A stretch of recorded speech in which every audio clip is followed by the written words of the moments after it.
Hacerse preguntas es una cosa maravillosa. Dejar de hacernos preguntas, por el contrario, peligroso. En este lugar queremos explorar nuestras grandes preguntas a través del café. Bienvenida y bienvenido al Cafetal.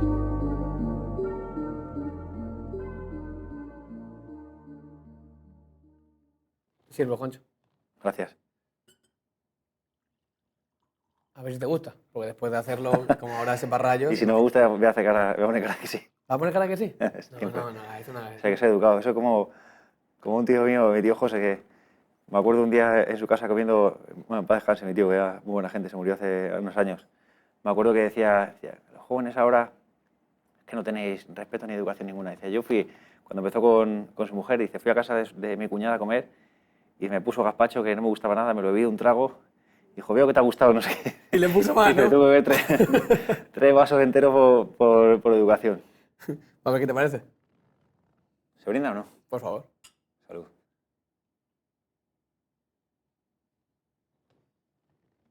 Muy bueno.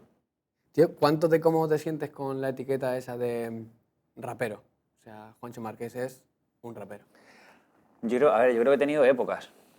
Creo que siempre me he sentido cómodo y ahora me vuelvo a sentir. Quizá en una época de hace unos años no me sentía del todo porque creo que se metía en el mismo saco muchos estilos, mucha forma de ver las cosas dentro de esa etiqueta.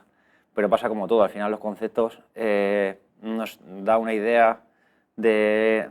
O sea, nos hacen entender las cosas, ¿no? Por eso también es importante a veces definir los conceptos para saber de qué estamos hablando, porque podemos hablar de un mismo concepto y entender cosas diferentes. Entonces creo que en ciertos momentos a lo mejor no me siento tan cómodo, no porque no me sienta, creo que es lo que más cómodo me siento y creo que es lo que soy, rapero o compositor, incluso más que la definición de artista. Pero quizá cuando no me he sentido cómodo ha sido por eso. Pero me siento cómodo a día de hoy con la definición de rapero porque al final es de donde vengo y es lo que hago. Ya. Yo he consumido rap desde que soy adolescente, mucho. Y me acuerdo una vez que me dice mi hermano, tienes que escuchar a este Vive, que hace algo distinto. Mete una banda de jazz, no sé qué, no sé cuánto. Te mando ¿Hace cuánto? una canción tuya. Pues ahora, no sé, tío, quizás 10 años, 8 años. No sé, hace mucho tiempo. ¿Recuerdas la canción o no?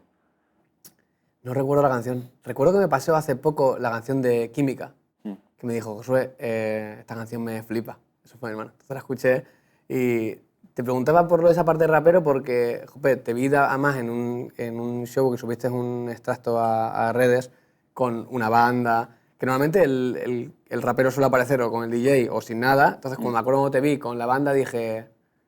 o sea, es algo distinto. Sí. Incluso a nivel de performance. O sea, ¿por qué querías hacer eso o qué había de búsqueda en eso?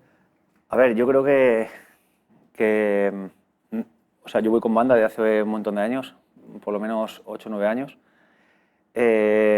¿Por qué lo hice? Sobre todo porque hice una apuesta por lo musical por encima de otras cosas. En el contexto en el que yo empecé a llevar banda, yo creo que, evidentemente, no soy el primero que ha usado una banda, ni mucho menos. Yo también, al final, he tomado referencias de otras personas, pero en el contexto del circuito de rap, al menos el español, nadie lo usaba como tal, o lo usaba no al nivel al que lo he intentado llevar yo, de llevar una banda con gente tan top o tan cuidada. Era un contexto en el que la gente utilizaba audiovisuales detrás del escenario, o CO2 o fuego. O sea, la gente estaba más por esa parte visual o de espectáculo y no tanto por la profundidad de la música, y esa fue mi apuesta. Evidentemente la apuesta es muy costosa, porque al final he llegado a llevar 18 personas. Imagínate 18 personas con un sueldo bueno, más los impuestos, que es casi el doble de lo que cobran. O sea, yo he estado cobrando mucho dinero de caché y perdiendo dinero, ¿sabes? Entonces, bueno, creo que hay mucha gente dentro del contexto de rap que creo que cambia algo en ese sentido, porque hay mucha gente, bueno, sí lo sé, no pensando en que me imiten, no me copien, que ni siquiera me parece algo malo, igual que yo copiaba a otros, pero creo que fue así, sin duda, y entre otras cosas también porque muchos otros artistas llamaban directamente a mis propios músicos, o sea que es la prueba más evidente de que algo habíamos cambiado en ese sentido. También es cierto que mucha gente utiliza estas cosas un poco por moda, igual que utilizaba el CO2 como la banda, y cuando se da cuenta que es cara, pues dejan de hacerlo. Yo llevo 8 años con ello y ya digo que hay muchos conciertos en los que ni siquiera gano dinero y sigo intentando apostar. Si un día dejo de hacerlo, simplemente porque no me da para más y me falta para comer, pero si no, es lo que me gusta. Por eso Por eso intento tirar con banda y aparte de todo porque me mola compartir las cosas, ¿sabes? Al final no tiene sentido, ya lo de la banda son mis amigos y para mí no tiene sentido hacer esto solo. Para mí la música, siempre lo he dicho, es un medio, no es un fin. O sea, para mí la finalidad es estar feliz y compartir cosas con gente a la que quiero. Yo te agradezco mucho que hagas esa apuesta musical, porque de hecho, o sea, el otro día me contaba un amigo, he comprado una entrada no sé qué artista y he pagado no sé cuánto. Luego dices quién. No, no, no. Luego fuera de cámara. Y me molesta porque después ves y digo, o sea, no hay músicos, no hay música en directo, o sea, no hay un acercamiento desde lo que yo, por lo menos como consumidor de la música, aprecio que, por ejemplo, llega un concierto tuyo y haya 8 músicos, hay un saxofonista, un batería que digo, jope, estoy viendo un concierto de música en directo y no una performance. Y sobre todo que tú como público te sientas valorado, que digas, he pagado por un concierto en el cual me están tratando con respeto, lo que es lo primero, ¿no? Es decir, está intentando hacer que tenga valor lo que estoy viendo, ¿no? Ya. Pero ¿tú crees que vale eso a día de hoy? Eso te iba a preguntar a ti. ¿Vale la pena? ¿Qué es valer la pena? Si es desde un punto de vista Económico no, eso seguro. económico no, y desde el punto de vista de ganar fan tampoco. Es a la gente que música consume. O sea, ¿de qué forma la consume? La gente es cómic, ¿no? Es un poco fast food, ¿no? Y es un poco, la música se ha convertido un poco en una industria McDonaldizada completamente, ¿sabes? Sí. Que no está mal comerte una hamburguesa, siempre lo digo, te puedo comer una hamburguesa cualquier día, pero comer hamburguesa todos los días, pues a mí me cansa. Pero funciona así, la gente compone pensando en los segundos de TikTok, los chavales consumen a través de este tipo de plataformas en la cual escuchas 30 segundos, un minuto y ni siquiera le das profundidad a nada, entonces cada vez, no es que pierda valor, para mí el valor lo tiene, lo que pasa es que no se valora, entonces llega un punto que a lo mejor te tienes que buscar otro curro porque estás apostando por algo que la gente no valora. ¿Y no has sentido nunca, tío, el decir, mira, tío, que le den, voy a irme yo solo con un DJ y voy a hacer mucho más dinero? Porque entiendo que quizás metería la misma gente que mete en un concierto. Esta semana, tío, estaba hablando de eso, ¿sabes? O sea, el otro día saqué un proyecto nuevo. Está muy guapo, por cierto. Y lo saqué, tío, me fui a acostar y empecé a llorar, tío, que llevaba sin llorar tiempo, porque estoy agotado, tío. Estoy agotado de apostar por algo que la gente no valora. O sea, yo creo que cada vez hago música mejor, creo que está mejor tratada, mejor hecha, pero ya como que cada vez importa menos lo que hagas. Importa mucho más cómo lo comuniques o tener una imagen que sea notorio en redes, importa más el ganar prescriptores. Tú lo notas también cuando hablas con cualquier persona con la que trabajas desde el punto de vista de marketing o de la industria, que al final el foco es ese, ¿sabes? Y las marcas valoran eso y buscan perfiles que tengan engagement y al final todo se basa en números, ¿sabes? Nadie, o sea, lo cualitativo está desapareciendo, ¿sabes? A corto medio plazo sigo haciendo cosas, tengo proyectos en mente, pero si sigue así la tendencia, a lo mejor llega un día que lo mando a tomar por culo o lo llevo un enfoque fuera de lo profesional, porque estoy agotado, de verdad. De verdad. ¿De qué crees que estás agotado? Pues de luchar contra algo que ha cambiado. O sea, yo sigo teniendo el cariño, el perfil ese romántico de hacer las cosas bien, de hacer las cosas con gusto, de darle un sentido, no sé, de valorar las cosas.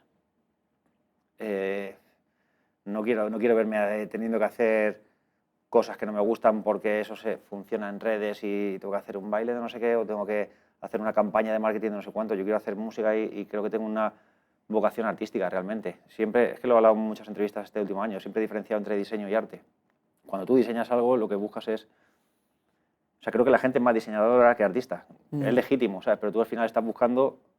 estás respondiendo a una necesidad, que en el caso de la sociedad actual es una necesidad económica y narcisista completamente. Lo que buscas es fama y dinero, básicamente. El hecho de que te escuche más gente y tener esa satisfacción del like, de la palmadita de la espalda y de vivir, ¿no? Como se supone que tienes que vivir ahora. Está haciendo las cosas pensando en el resultado, poniendo el foco en la tercera persona, en qué le gusta a la gente, en qué sonido se lleva. No estás pensando en romper algo, en cambiar algo, en decir algo de dentro, de verdad, yo qué sé, en plantear interrogantes al otro. Para mí es la diferencia entre el arte y el diseño. El arte no busca un resultado. ¿Cuánto de ese, no sé, ese intento de hacer cosas nuevas todo el rato tiene también que ver contigo y, no sé, una no tranquilidad de quedarte en un sitio? Todo. Todo. O sea, siempre he funcionado así. Siempre he sentido que no formo parte o sea, es algo que... Esta reflexión que te voy a hacer era algo que quizás hace unos años era algo que me minaba, el hecho de no sentirme como el mejor en nada. Creo que nunca he destacado tampoco he sido inferior, no he sido como... Creo que me he sabido adaptar a diferentes contextos, me ha pasado a nivel personal y a nivel musical, pero nunca he sido como el mejor en ningún estilo, por ejemplo, ni tampoco he sido el líder de ningún grupo, dentro de que era una persona integrada, nunca ha sido lo contrario. Y era como que estaba cómodo, pero al mismo tiempo no me sentía parte de, ¿no? No sé si a lo mejor lo compartes hoy. Sé que hay gente que ha hablado de esto y lo ha compartido igual, ¿no? Y al principio era como algo negativo, decir, joder, no me siento cómodo porque yo no puedo ser como esta persona. Y con el tiempo te das cuenta que es todo lo contrario. Para mí ha sido un valor. O sea, creo que me daba cuenta que, digo, hay muy poca gente que sea capaz de estar en este espacio, en este espacio, en este espacio, en este espacio, que sepa estar en tantos diferentes estilos de música. Por eso esa parte personal, esa reflexión personal me llevó a buscar eso en la parte también musical. O sea, nace de ahí. Por eso me mejor hablando con un montón de artistas, saliéndome de estilo, investigando. Sobre todo porque eso me ha hecho aprender muchísimo. Entonces yo me di cuenta que no pertenecía como a ningún lugar. Creo que pertenezco un poco al movimiento. Y me pasa que no me gusta pertenecer, o sea, como permanecer mucho en un espacio. Me gusta estar un rato aquí, un rato aquí, un rato aquí. Cuando estoy mucho en un sitio me acabo asfixiando. Cuando me separo del todo también lo echo de menos. Entonces me gusta como ir moviéndome. También es la forma que yo he tenido sobre todo de aprender. O sea, al final creo que, o sea, me siento un ignorante. Me gusta tener el perfil de aprendiz más que de maestro. Y creo que eso es lo que me ha hecho evolucionar.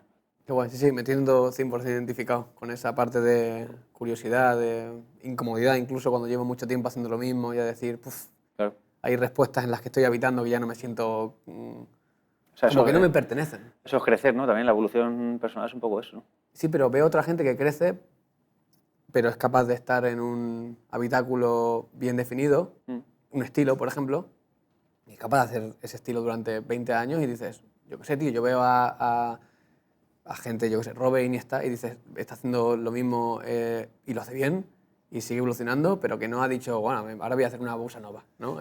Sí, bueno, eso pues, a ver, seguramente también dentro de su música también ha habido evoluciones, ¿no? Porque ha pasado de, ¿no?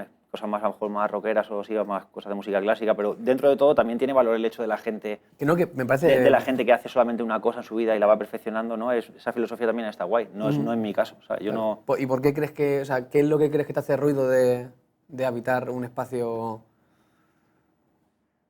Creo que la curiosidad, seguramente. Soy una persona súper curiosa, no... O sea, me gusta como conocer, o sea, enfrentarme a lo desconocido, ir un poco sin o sea, sin esa certidumbre, ¿no? De hecho, también creo que lo que me interesaba de esta entrevista era un poco eso. Normalmente, o sea, es lo que me gustaba y lo que no, pero al mismo tiempo me decía enfrentarme. Te digo por qué. Normalmente vas a una entrevista y más o menos ya sabes lo que te van a preguntar, sabes las respuestas que vas a decir. Seguramente esas preguntas me las han preguntado varias veces también. Y ya ni siquiera a veces respondes de forma espontánea, sino que las respondes pensando en el pensamiento de lo que ya has hablado anteriormente. Entonces, eso es lo que me llamaba la atención y al mismo tiempo es lo que quizá también me echaba para atrás, el hecho de no sé, quizá hablamos de temas trascendentales e incluso hablamos de aspectos más metafísicos y estoy en un punto de mi vida en el cual no me atrevería a hablar con certeza sobre absolutamente nada. Del mismo modo que hace unos años te diría que sí, estoy en un punto de deconstrucción del ego, quizá en un punto positivo, de darme cuenta de mi ignorancia y de querer aprender cada vez más. Y cuanto más he ido estudiando a lo largo de estos últimos años, que he tenido inquietud sobre un montón de temas, me doy cuenta que soy mucho más ignorante, más ignorante, y me cuesta mucho más hablar sobre según qué temas. Como te hablaba un poco de récord, de que quizás sienta miedo a decir algo de lo cual probablemente el año que viene voy a pensar diferente, que va a ser así. Yeah. O sea, seguramente esta entrevista, si la hiciésemos el año que viene, te diría algunas respuestas diferentes a la que te estoy dando ahora mismo. Yeah. Pues fíjate, por ejemplo, cuánta gente no escuchas a día de hoy en plan, yo soy así, y no voy a cambiar, no, yo soy real porque esta es mi... Yeah. Cuando escucho a alguien en ese tipo de discursos, me parece la gente más estúpida que hay. Digo, ¿cómo puedes ser estúpido y estar a gusto, ¿no? O sea, darte cuenta, o mantenerte, o aunque haya cosas que te gusten de ti, es decir, ¿cómo puedes mantenerte siendo igual? ¿No? O la gente que te dice, yo no cambiaría nada de mi pasado. Dice, pues, digo, entonces eres idiota. ¿O lo has hecho perfecto o, sí, digo, o no lo has pensado? No, pero sí, aunque hayas tenido una nueva vida plena y hayas sido feliz, has podido ser feliz. Yo en general, si repaso mi vida, en general he tenido momentos preciosos en los cuales me encantaría volver a repetir. Pero teniendo ese conocimiento, si volvieses atrás, no haría las cosas mucho mejor. Joder. Entonces no has aprendido absolutamente nada, ¿no? Claro. Pero bueno, ¿qué? Hablaremos de estas cosas ahora y me interesa mucho por qué querer hablar de estos temas ahora, aunque te dé miedo. Pero, o sea, tengo un café para ti, que como ya te he adelantado, es un café especial porque es un café de Canarias y nunca he tenido un café europeo o nacional. ¿De Canarias? ¿De dónde? De La Palma. Así que doy las gracias, de hecho, a la Finca Antea por darnos este café tan rico, que ¿te gusta? Me gusta mucho, la verdad. Y, o sea, pensando en tu origen, tío, ¿qué tendríamos que conocer si quisiéramos conocer al Juancho, ir a su cafetal, a su finca? De tu origen, ¿qué detalles son importantes que conozcamos para conocerte a ti bien? ¿Enfocado a qué? Si quieres, prefiero que me lo como me lo segmentes un poco. Sí, enfocado a tu persona, o sea, si alguien dijera, o sea, quiero conocer a Juancho, quiero beberme el café de Juancho de verdad, o sea, ¿qué detalles de tu origen son los importantes? Contexto, detalle, familia, infancia. Vale, pues mira, yo nazco en Sevilla. eh, Vivíamos allí por el trabajo de mi padre. Em, Cuando yo nací tenía dos hermanos mayores, mi hermana Marta que tenía 7 años más que yo y mi hermano Jaime que tenía 5, o sea, ya tenía 7 y yo 5 cuando yo nací. Nada más nacer nos trasladamos otra vez a Aranjuez, que es donde he hecho toda mi vida, o sea que básicamente yo soy de Aranjuez. Eh, Creo que he tenido una infancia relativamente feliz, rodeado de mucha gente. Bueno, por ponerte un poco en contexto familiar, vamos a Aranjuez. A los 3 años muere mi hermana, cuando tenía ya, justo iba a cumplir 10, ella cumplía 10 el 13 de agosto, yo cumplía 3 el 14, o sea, yo básicamente no tengo recuerdos. Recuerdo el duelo, bueno, no el duelo, perdón, no he sentido duelo, recuerdo su ausencia más que el duelo, luego si quieres podemos hablar de esto. Sí que lo he hablado en otras entrevistas, pero quizá aquí lo podemos profundizar de otra manera, ¿no? Pero que también es algo que me ha marcado a la hora de mi pensamiento sobre más allá o sobre este tipo de preguntas trascendentales. Pues mi hermana murió de un tumor cerebral, en la cual estuvo luchando por la enfermedad bastante tiempo, desde los 4 o 5 años hasta los 9 o 10. También al mismo tiempo conocer cosas de ella ha sido un ejemplo de vida por su actitud. O sea, creo que es una persona que nació de alguna forma para enseñarnos algo a los demás. Luego, después de que muriese mi hermana, nacieron 2 hermanos más. Ahora mismo somos 4 chicos, con los cuales tengo muy buena relación.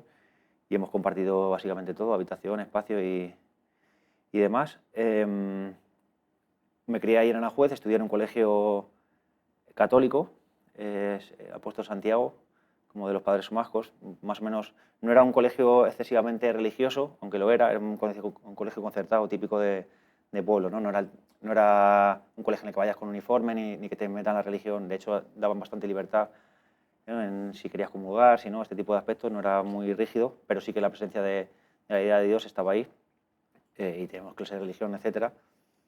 Que fíjate que en un momento dado también de mi vida, luego también podemos hablar, pues probablemente me generaba como rechazo, y luego al mismo tiempo creo que me ha servido mucho para interesarme sobre muchos aspectos históricos, acercarme a ciertas cosas incluso de mi propia cultura, porque al final quieras que no tenemos todos valores judío-cristianos muy asentados. Y estudié allí, fui aprobando todos los años. No fui un estudiante muy aplicado, pero creo que más o menos he sido un chaval inteligente, entonces, bueno, estudiando el día antes me servía. Y nada, pues a los 18 años, o sea, año por año aprobé, hice selectividad, tampoco estudié, no saqué mucha nota, pero aprobé la selectividad. Pero me faltó una décima para entrar en INEF, que era lo que quería hacer. Aprobé las pruebas físicas, pero me faltó una décima por nota de corte, entonces entré en sociología. Y al entrar en sociología, pues ya tenía un interés por la música, ya había intentado escribir cosas, pero yo nunca he tenido un contexto musical, nadie en mi familia ha hecho música ni ha tocado instrumentos, mis colegas se la sudaban bastante este tipo de aspectos. Y al entrar a la universidad, en el primer cuatrimestre, uno que había repetido entró en mi clase, un chaval que se llamaba Fede, y tenía un grupo de música, pues a raíz de ahí como me volví a enganchar, entonces volví a empezar a escribir cosas y 6 meses después así estaba dando mi primer concierto en una rave. ¿En serio? Sí, y es lo bonito también de esa experiencia, ¿no? Que al final, no sé si has visto la peli de Match Point, pero me gustaba un poco la metáfora esa de la pelota, ¿no? Cuando pega en un partido de tenis, cuando pega en la red, ¿no? De que la probabilidad de que caiga a un lado o a otro, pues esa décima al final me hizo ir a esa carrera, me hizo conocer a esa persona, me hizo volver a escribir y hace que estemos hablando hoy aquí y que haya vivido todo lo que he vivido a raíz de eso. Entonces, no sé, creo que a grandes rasgos quizá esta ha sido un poco mi vida. O sea, ¿cómo sientes que, entiendo, tú eres muy pequeño cuando tu hermana muere, pero cómo sientes que eso impacta quizás al contexto o a la tierra en la que tú naces? Porque entiendo que tus padres sí que quedan muy marcados después de... A ver, en cuanto, por ejemplo, de qué forma quedaron marcados, creo que es curioso, y eso lo vi con el tiempo, que cuando tienes más hijos, creo que no da tiempo como a sufrir el duelo quizá de la manera que deberías, porque al final tienes que ponerte en modo funcional y Y fíjate, esto lo digo porque hace unos cuantos años me acuerdo que a mi madre volvió a ir al psiquiatra y le dijo que estaba sufriendo el duelo 25 años después, aparte de que evidentemente lo tenía. Eso siempre en mi casa, quizá mi padre lo ha expresado menos, solamente en conversaciones muy puntuales, pero mi madre sí que en mi casa lo ha expresado siempre mucho y ha llorado mucho delante de nosotros acordándose en ciertos momentos, pero cuando volvió a pasar un duelo 20 y pico años después, ¿no? Y fíjate, el año pasado justamente mi madre murió de Alzheimer y tengo la sensación de que aparte de que puede haber una predisposición genética, más luego otro tipo de aspectos, creo que también este tipo de... Es una creencia también, ¿no? No tengo quizá la certeza, pero tengo la sensación de que este tipo de vivencias, de alguna forma, no sé, igual también el cerebro se te va, no sé si apagando, pero creo que puede que tenga algún tipo de incidencia el hecho de haber sufrido un duelo muy grande con el que quizás no puedas más, ¿no? Que de alguna forma sea un alivio el hecho de que, no sé, a lo mejor me equivoco, pero que mi sensación es como que puede haber algún tipo de correlación de este tipo de duelo por la pérdida de un ser querido como un hijo con este tipo de demencias, quizá. A lo mejor me equivoco, ya te digo que no tengo la certeza de esto. Era un poco mi sensación.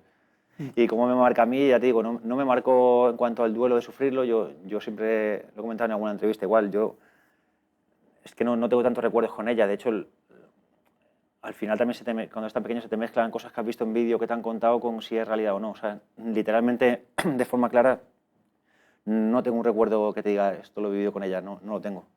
Porque no sé si es que me lo han contado o ya o si me he hecho un poco la imagen de, o sea, no tengo claro, ninguna como tal, pero sí me recuerdo preguntar por ella. Eso sí que tengo mucho recuerdo ya, con 3 años tengo un montón de recuerdos de mí mismo.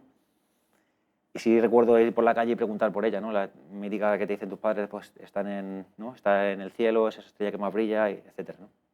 Y es curioso también una reflexión que he hecho en los últimos años de cómo, sin darme cuenta, incluso sin ser creyente, esto también hablaremos un poco sobre las fases de cómo me he sentido, cómo he sentido mi relación con el más allá o no, cómo sin ser creyente, de alguna forma, esa ha sido como mi esperanza de alguna forma y sobre todo mi meditación, porque yo siempre he creído que no he meditado, que no he hablado con Dios ni nada de esto, pero de alguna forma sí que he hablado con mi hermana mirando al cielo pensando en esto. Y creo que, no sé si existe algo en cuanto ¿no? a proyectar los pensamientos y que te sirvan de algo, que luego también puedo profundizar sobre esto, pues quizá es algo que he hecho toda la vida de forma inconsciente, ¿no? Porque era como mi esperanza de alguna forma y al mismo tiempo lo que me ha hecho verbalizar ciertas cosas, lo que me ha hecho pensar, pararme, ¿sabes? que está como muy presente en tu obra, ¿no? Claro, mi obra y mi esa vida, sí, sí, conversación 100%. con... Sí, y fíjate que ya te digo, también lo he comentado alguna vez, pero fue muy bonito porque la primera vez que fui consciente de cómo me había marcado su ausencia, porque yo no tengo tanto recuerdo de su presencia, pero su ausencia sí me ha marcado porque ha estado muy presente en mi vida. Y la primera vez que me acordé, o sea, que tuve conciencia de esto fue con una conversación con Gata Katana, que luego falleció también, ¿no? Entonces, esto fue algo que también que me di cuenta después. O sea, bueno, que lo recuerdo con tristeza y con cariño al mismo tiempo, ¿no? Porque con Ana tenía conversaciones muy guapas y también me ayudaba a veces también a aprender sobre mí mismo el hecho de compartir inquietudes de este tipo. Cómo, o sea, cuando echas la vista atrás y visualizas al Juancho pequeño, o sea, ¿te recuerdas de manera luminosa, o sea, una infancia bonita o sea, cómo...? Sí, yo creo que me recuerdo... Sí, de hecho, es curioso porque esto ya también es lo que te cuentan, ¿no? Pero toda la gente de mi alrededor, de mi familia, me suelen comentar que jamás han visto a un niño tan bueno como yo cuando yo era pequeño. Sí. O sea, decían... A ver, tampoco te he puesto en contexto de todo, ¿no? Te he dicho que me fui a Aranjuez, pero cuando yo tenía 1 año, mis padres tenían que cuidar de mi hermana y no podían estar atentos de mí. Entonces, con 1 año me dejaron con mis tíos y viví 1 año en Valdepeñas. A mi hermano Jaime le dejaron en otro lado y a mí me dejaron con mis tíos en Valdepeñas. Y ellos se quedaron con mi hermana Marta, ¿no? Durante todo 1 año. Y luego a los 2 años volví con mis padres, ¿no?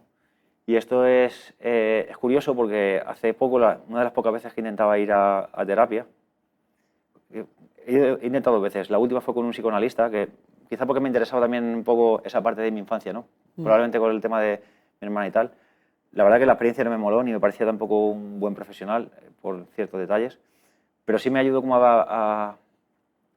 como a entender alguna cosa de mí, porque él me comentaba, o sea, le comentaba también aspectos de mis relaciones, ¿no? Que me habían influenciado y y demás, ¿no? Que pensaba que no me sentía cómodo, etcétera, ¿no?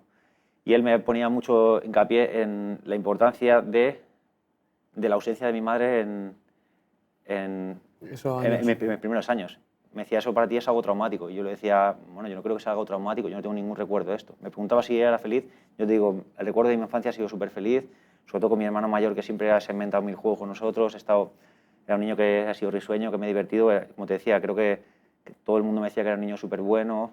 Luego dicen que también cambió un poquillo. Tampoco a mal, nunca he tenido un mal fondo en realidad, pero me recuerdo feliz. Pero él decía esto, que aunque no le recuerde, trauma es todo aquello que te deja huella. Y dice, a ti te separaron de tu madre con 1 año, ¿sabes? O sea, aunque en esas etapas que te estás desarrollando, es obvio que eso te marcó.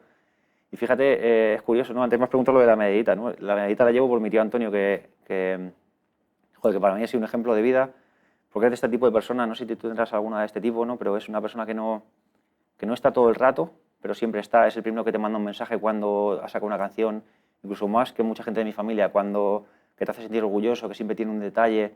Ha sido esa persona durante toda mi vida y cuando falleció, que murió de Alzheimer también hace, no sé si hace 3 años o así, y dices, joder, ¿sabes? Déjame poner el pelo de punta.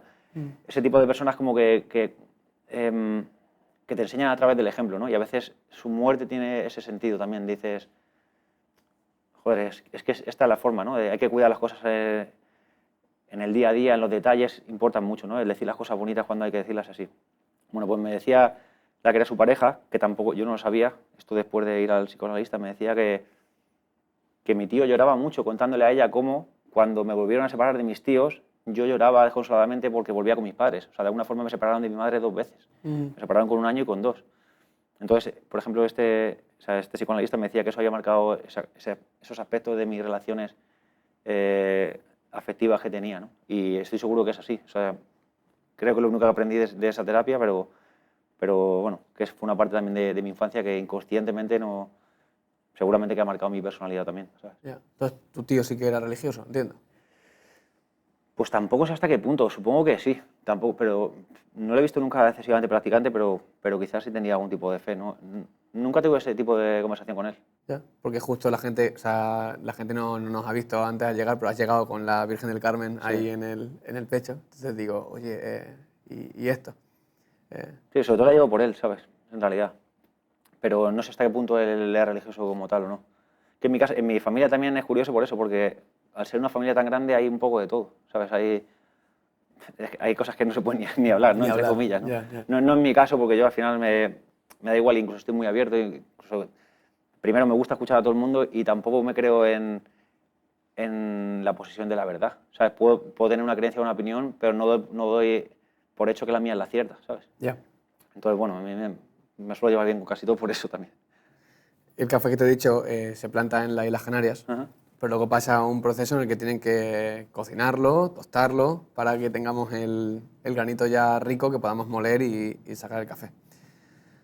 ¿Cuándo crees tú que fue ese primer momento en el que te empiezas a tostar, empiezas a madurar, que empieza quizás a aflorar el Juancho adulto, consciente quizás de su propia existencia un poco? Pues yo creo que hay 2 etapas. Una creo que a los 10 años o así, 10, 11 años te diría, que fue cuando ya empecé a tener más inquietudes, a tener más miedos, a replantearme las cosas, a tener inquietud política. Y luego otra más adulta, quizá a partir de los 23 años, que también siento que cuando volví de Erasmus empecé a sentir una parte de un cambio de ciclo. Y luego una última etapa, creo que ya cerca de los 30, en la cual, antes lo decía, ¿no? Me ha dicho que tenías 31 y te he dicho, estás en tu prime. Yo creo que esa etapa es la hostia porque no solo sabes las cosas que te gustan, sino sobre todo sabes las que no. Y creo que te ayuda, saber mucho lo que no te gusta, te ayuda a tomar un montón de decisiones en la vida y sobre todo a encontrar un poco más la serenidad, a alejarte de ciertos grupos o cosas que no te hacen bien, a conocerte un poco más a ti mismo. Entonces, bueno, creo que quizá me lo partiría en esas tres, ¿no? A 10, 11 años, luego ya a los 20 y pico y este ciclo a partir de los 30, 31, 32. ¿Qué sientes que cambia de esos 10, 11? O sea, ¿hay A ver, algún detonante? Sí, creo que es la pérdida de la inocencia, ¿sabes? Yo me preguntabas antes por el tipo de la infancia si me recordaba feliz. Yo era súper feliz jugando a la chapa, saliendo a la calle con una pelota a pegar pelotazos a una portería hasta que se iba el sol. También, por suerte, viví mucho esa época, ¿eh? Mucho de salir a la calle, de estar por ahí. Esos veranos, no sé, por ahí, ¿sabes? Haciendo cualquier cosa. Yo esa etapa la recuerdo súper, súper feliz.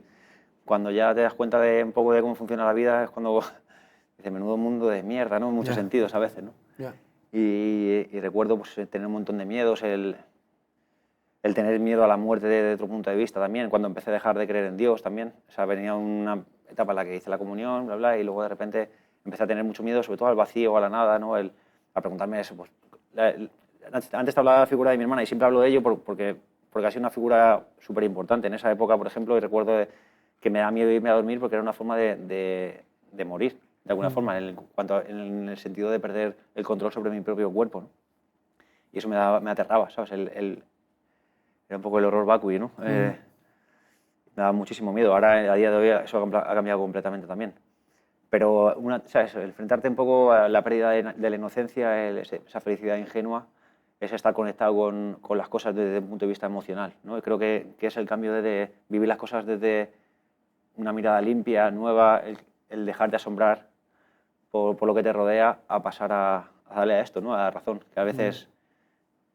Creo que tiene sentido en la vida, ¿no? Pero también creo que cuando vas creciendo, y por eso te decía la etapa esa de los 30 y pico, al final la búsqueda es casi lo contrario. O sea, lo que lo que creo que he vivido esta última etapa es intentar volver a acercarme a esa etapa de cuando era niño, a conectar más con esa parte emocional, a lo sensitivo, más que lo racional.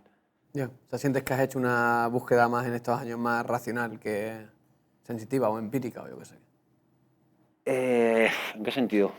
Como has dicho, que dices, tengo que hacer Es que conectar más con esa parte más a ver, es que también emocional. lo racional al final también muchas veces lo que haces es justificarte a ti mismo, ¿no? Es un poco hacer lo que decía Gustavo Bueno, ¿no? De la teoría del cierre, de intentar como darle un sentido a tus pensamientos, a todo eso que te rodea, a tu existencia, pero al final también te estás dando cuenta de lo condicionado que estás también por ti mismo. Pero lo que quiero decir es que a veces, fíjate, a veces creo que los niños nos enseñan más que lo que les enseñamos nosotros a ellos. A veces,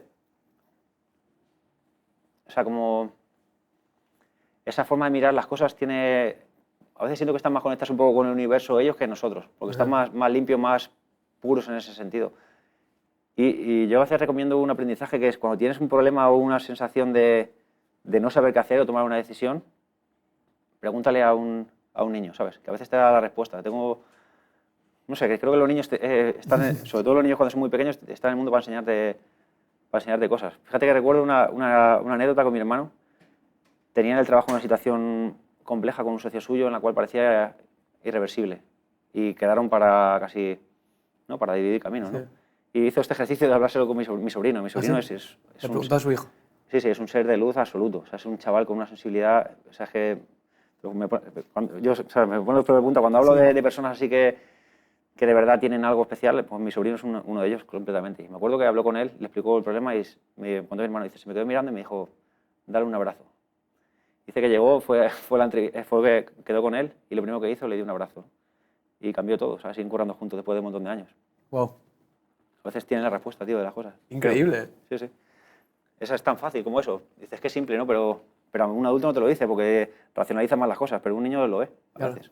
Y está rompiendo ahí una barrera de... Cambia el hilo de la conversación completamente. Todo, claro. Se me pone la piel de gallina total, tío. Es que espectacular. ¿Vas sin guión, no? ¿O lo tienes en la cabeza? Yo voy fluyendo contigo. ¿Haces las entrevistas un poco según...? Lo intento. Sí, tengo algunas ideas ahí y luego intento fluir contigo y con la conversación. ¿Un poquito más? Por favor. Pero sírvete tú, ¿eh? No, compartimos. Y yo, si no hacemos más, ¿eh? Compartimos, está bien. Okay. Estoy pensando en esta parte que estaba diciendo de niño y de adulto. O sea, tú estás conectado con el mundo religioso porque vas a un colegio religioso desde pequeño, pero de repente dices, con 11, 12, de repente dejo de creer en Dios. Mira, yo la última vez que me confesé con un cura, creo que fue con 10 años, fue para decirle que no creía en Dios. ¿Ah, sí? Sí, sí. O sea, pero me apetecía tener esa conversación también, ¿sabes? O sea, ¿qué ocurre para que de repente digas, ya no creo? O sea, ¿identificas algún acontecimiento que dices, ya aquí ya dejé de creer? O... Bueno, empiezo a no verle sentido a lo que veo. O sea, creo que no tiene sentido quizá histórico, no tiene sentido racional. Entiendo que en la capacidad que tiene la gente para reinterpretar los acontecimientos, porque entiendo que si alguien es capaz de... O sea, seguramente si nos ponemos una noticia de un periódico de hoy, no le vamos a dar la misma credibilidad tú que yo, o cualquier persona, o quizá ninguno de los dos, pues entiendo que si algo, ¿no?, que ha ocurrido hace X años, y luego también podemos hablar un poco de esa parte histórica, que ya digo, o sea, yo soy un aficionado, no soy un experto en este tipo de cosas, pero sí conozco un poco contextualmente cuando han ido, o sea, la evolución un poco del cristianismo primitivo, a cómo ha ido evolucionando. Esto también lo he entendido más adultamente, pero veía que no tenía sentido, también lo veía a veces un poco quizá contradictorio. Yo sobre todo sentía que no existía nada, sobre todo también empecé a necesitar esa parte racional de ser un poco más pragmático, de necesitar ver las cosas para darlas por hecho. También te digo que entiendo que en todo creyente hay una parte de duda, y en toda ateo, si lo podemos decir ateo, pues también hay una parte de lo contrario. Al mismo tiempo, no creo que, en mi caso concreto, ya te digo que he ido pasando por diferentes etapas, igual que en esa sentí una ruptura para con todo el mundo religioso. A día de hoy también siento una ruptura con ese punto de ser ateo, porque me parece que era una visión súper antropocéntrica. O sea, es decir, yo al final, en relación a universos, soy algo ínfimo, entonces, ¿cómo a través de mis sentidos o mi conocimiento voy a ser capaz de saber lo que hay más allá? Eso es una completa absurdez. Entonces, tampoco le veo sentido a determinar que no existe nada. De hecho, me parece absurdo de alguna forma, o sea, seguramente, el determinar eso. Pero bueno, que sí me volví un poquito más racional, más pragmático, ¿no? Y me interesaba también ese punto más científico, seguramente. ¿Y sientes que la fe no te proporcionaba esas respuestas? O... No, también sí recuerdo también esa parte de rabia, ¿no? De decir, ¿por qué la gente mala, ¿no?, puede acampar a sus anchas? Y eso, cuando yo escuchaba a mi familia cómo hablaba de mi hermana, las cosas, y ya eso es algo que también o sea, no te lo digo, siempre alguien que muere te hablan bien de esa persona, ¿no? Pero también te lo digo con conocimiento de causa, de conversaciones que he tenido mi abuela sobre detalles con mi hermana enferma, de cómo ha tenido actitudes increíbles hacia otras personas. No sé. O cartas que leía cuando estaba antes de una operación, o sea, la positividad que tenía, las ganas que tenía siempre de poner el foco en los demás antes que ella. O sea, mi abuela, una de las conversaciones muy bonitas que tuve antes de... O sea, con mi abuela cuando iba a morir, tuve la suerte de quedarme con ella a dormir un montón de días en el hospital y aprovechar para hablar un montón de cosas, ¿no? Y me acuerdo que me hablaba de una anécdota con mi hermana. Ojalá me acordase mejor, pero no me acuerdo al detalle, pero sí recuerdo que ella estaba en un estado avanzado del cáncer que tenía, y había una mujer quejándose, un poco haciendo un drama sobre algo que tenía, que no era algo banal, pero no era algo tampoco ni mortal, ni mucho menos, ¿no? Y como era mi hermana la que le empezaba como a, ¿cómo se dice?, a consolar, ¿no?, y a decirle, no te preocupes y todo. O sea, tenía ese tipo de actitud, ¿no? Entonces, para mí era un poco la respuesta a eso, porque la gente buena tiene que sufrir este tipo de cosas y... Claro, no le veo. un sentido de como injusticia. Esto Sí, no, totalmente. no tendría que ocurrir. Creo que la primera ruptura, creo que era un poco ese punto, ¿no? Y yo me recuerdo llorando por las noches por eso, era un poco esa sensación y tener rabia hacia Dios, de alguna forma. Probablemente, o sea, te lo estoy diciendo un poco según lo voy pensando, porque hace tiempo que no reflexiono sobre esto, pero sí me recuerdo en mi habitación antes de dormir con esa idea, ¿no?, de sentir rabia hacia Dios por eso. Llorando, dices. Sí, lloraba de rabia. O sea, no era sobre todo rabia. Y ahí tomas la decisión de, tengo que hablar con el cura para decirle que ya no creo en Dios. Bueno, quizá había una parte de mí en la que quizá no necesitaba hablarlo. Bueno, también no era yo, voy a un cura, era, en mi colegio pues sí que había, no sé cuándo, una vez al año, así que nos llevan a confesar para algo, quién quería y quién no. Y yo decidí ir para hablar con él. Me apetecía también hablar o sea, siempre me ha gustado hablar con los demás, no tengo ningún problema. O sea, yo con los curas de mi colegio no he tenido relación con muchos, pero con alguno que he tenido relación, recuerdo uno de ellos que yo hablo con él abiertamente de homosexualidad o este tipo de aspectos, ¿sabes? Con la gente que se puede hablar, hablo, claro, aunque piense diferente. Y te parecía guay como tener una conversación de cierre, ¿no? Quizás sí, de alguna forma. No sé si de cierre o... No sé por qué lo hice. No, pero parece como muy responsable de decir, oye, parece que hay algo que... A lo mejor también era una forma de fregarme, decir, no, si luego me estoy equivocado, dame una chance. No sé por qué lo hice. ¿Qué te dijo el cura cuando le dijiste, oye, que ya no creo en Dios? Pues tampoco lo recuerdo bien, pero tengo la sensación, lo poco que recuerdo era más el darme un poco su punto de vista y decir que, bueno, que a lo mejor ahora lo veía así, pero que estaba equivocado, supongo. Ya. Y bueno, ya me decías que ha habido como un proceso en ti sobre este tema en estos últimos años. Cuéntame un poco más, porque entonces con 10, 11, 12, Juancho dice, soy ateo, Dios no existe. ¿Cómo evoluciona tu relación con el mundo sobrenatural, con Dios, como el más allá, lo has denominado tú, hasta hoy, que tienes 37, ¿no? A ver, también esto es algo que no he hablado nunca, he hablado con muy pocas personas en mi vida, pero quizá no me importe hablarlo aquí, me intento también que no, como que no personalizarlo mucho, igual que tú no me querías decir quién era el artista, voy a intentar no enfocarlo en nadie de mi familia concreto, te voy a hablar un poco genérico.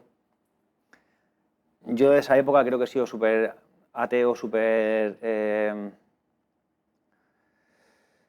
bueno, contrasistema de alguna forma en cuanto a lo establecido, ¿no? He tenido un poco ese punto de rebeldías en lo político, en lo religioso, en todos los aspectos. A mí me cambió un poco una vez que hablé con una persona de mi familia en la cual me contó que había ido una persona, ¿vale? O sea, te voy a hablar todo esto y me gustaría poner en antecedente que soy una persona bastante de... ¿cómo se dice? Que a veces cuando hablo mucho me lío y ya no encuentro a hacer los conceptos.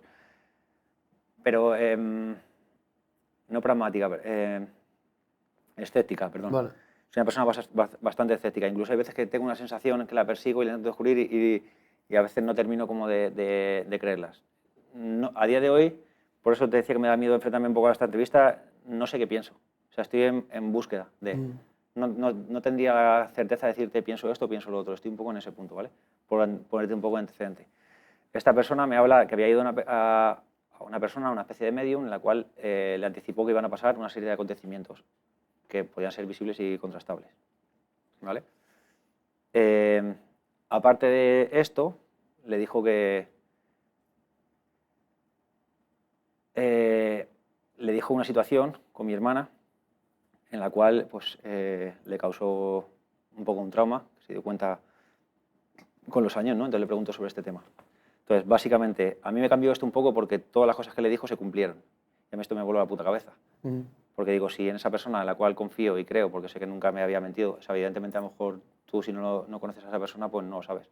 Pero yo sí sé que no es una persona mentirosa, que si no, aunque fuese familiar mío, no tendría esa sensación. Pero si me está contando esto y aparte yo veo que ocurren, porque es que vi que algunas ya habían ocurrido, otras vi que ocurrieron a posteriori. Vale. Dije, vale, ¿cómo alguien tiene la capacidad de ver el futuro, ¿no? De alguna forma, o de preverlo. ¿Cómo tiene sensibilidad para adivinar esto? Hay cosas que a lo mejor son más previsibles y cosas que eran bastante poco predecibles. Esto, evidentemente, te digo, desde un punto de vista, aún sigo con el punto de vista escéptico, pero bueno, la probabilidad de acertarlo, yo no lo hubiera acertado, ciertas cosas, ¿no? Entonces esto me voló la puta cabeza porque lo vi. De todas estas cosas racionales, vale, ocurrieron y la vi y eso me voló la cabeza, como te decía. De las más trascendentales fue que le preguntó por esta situación, ¿no? de mi hermana. Y le dijo que no se preocupase, que ella no le guardaba rencor y le dijo que ella se había reencarnado ya en otra persona. Y otra cosa que le dijo es que dentro de X tiempo que se la cruzaría por la calle y la vería, ¿no? Y dije, wow, ¿no? Cuando hablé de esto, lo de que la había visto no había ocurrido supuestamente. Pues yo esto, me sorprende que te lo esté contando porque es algo que he hablado a lo mejor con 10 personas en toda mi vida, no he hablado con más gente. Sí, a lo mejor con las personas con las que he hablado he especificado un poco más qué cosas vi y qué cosas no. Tampoco lo quiero hacer aquí de forma pública. Pero bueno, esto me volvió a la cabeza y dije, ¿qué coño es esto, ¿no? Entonces al tiempo lo hablé con una persona y al tiempo le pregunté, pues joder, lo de que se encontró con mi hermana, no sé si había ocurrido o no. Entonces le pregunté y me dijo, tío, pues no sé, porque tuve la sensación de... Pero claro, no sé hasta qué punto estoy condicionado por lo que me ha dicho, que tampoco era una persona estúpida. Digo, pues, ¿sabes? Pues será que no. A los 2 o 3 años lo volví a hablar con alguien y dije, coño, no se lo he preguntado. Y se lo pregunté y me dice, tío, te juro que fue así. Dice, iba por la calle y lo vi. No te sé decir ni cómo ni nada, simplemente lo supe. Dice, sin dudas, ¿sabes? ¿Qué era ella? ¿Qué era? Sí, sí. Y ahí, quizá ahí me nació un poco la chispa de Claro, porque yo era, si tú, que yo confío en ti a muerte, me estás contando esto, me estás cambiando todo. De hecho, yo me acuerdo de la sensación de preguntarle, ¿y por qué no le has preguntado? O sea, yo hubiera tenido con esa persona conversaciones mucho más allá del foco, ¿sabes? ¿Por qué no le preguntaste esto? ¿Por qué en otro? Dice, joder, ojalá hubiese tenido yo esa capacidad para tener esas ideas de preguntarle por esto. A mí me cambió completamente. O sea, me cambió un poco al menos la sensación de decir, a lo mejor estoy equivocado y, bueno, y pueda que haya algo más, ¿no? Ese fue un poco el inicio, ¿vale? Ya también te lo digo desde un punto de vista escéptico. A partir de ahí, pues empecé también a investigar un poco más qué podía haber, ¿no? Y yo me intento acercar a gente, ¿no? que decía que podía predecir ciertas cosas o he hecho un poco de todo. Simplemente no por creencia, sino por búsqueda, sí. El 90% de las cosas que he hecho me parecían estúpidas, ¿sabes? O sea, había gente que a veces, bueno, dice que ve cosas y tú no ves una mierda. Lo que quieres es molar o no sé si es follar o no sé qué coño está buscando, ¿sabes? De verdad. O sea, me ha pasado con situaciones ridículas. Pero bueno, digo, como lo pruebo y no pierdo nada, me apetecía probarlo. O gente que supuestamente te ve como las vidas pasadas y este tipo de aspectos, ¿no? Vale. Eso yo tampoco me lo creí en absoluto.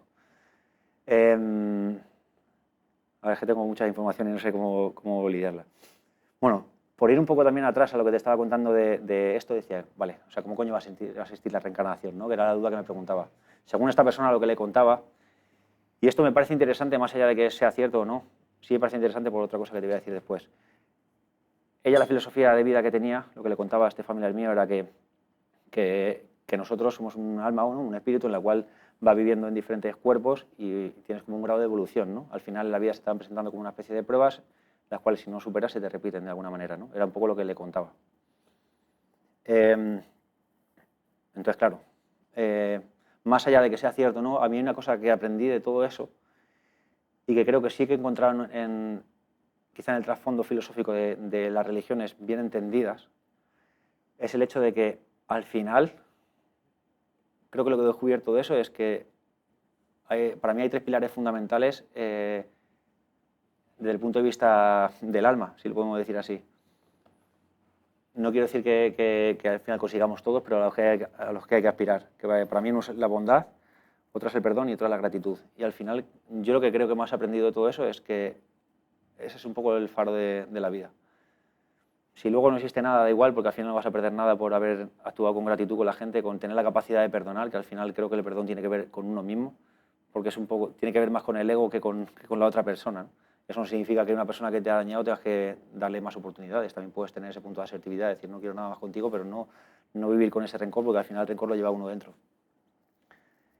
Y la bondad, porque al final, no sé, creo que desde el punto de vista de la bondad muchas veces cosas que había visto en la religión, en la religión cristiana, más allá de que para mí es una reinterpretación y creo que tiene más que ver con, bueno, pues con el coger esos aspectos del mundo helenístico, de los estoicos, de los neoplatónicos, todo esto de las cartas de Pablo y este rollo que lo convirtió en lo que le convirtió, creo que dentro de eso aún así hay un mensaje que me gusta, ¿no? De bondad, de amor, de ayuda al necesitado, de justicia de alguna forma, más allá de lo religioso en sí mismo, me mola, ¿no? Entonces te diría como que la gratitud, la bondad y el perdón son pilares fundamentales en mi vida. Entonces, lo que te contaba de toda esta historia, yo ahora mismo no sé si existe la reencarnación o no, tampoco sé si me importa del todo. En el momento fue un shock como tal, pero sí que intento buscar respuestas a este tipo de cosas. Dentro de este tipo de respuestas, como te decía que era una persona escéptica y intento ser lo más pragmático posible, lo que busqué es este tipo de aspectos en la ciencia, ¿no? Más concretamente en la física cuántica, aunque tú también entiendo que habrás investigado por ahí, ¿no? Yo te he visto también en alguna entrevista tuya, yo también hago mis deberes.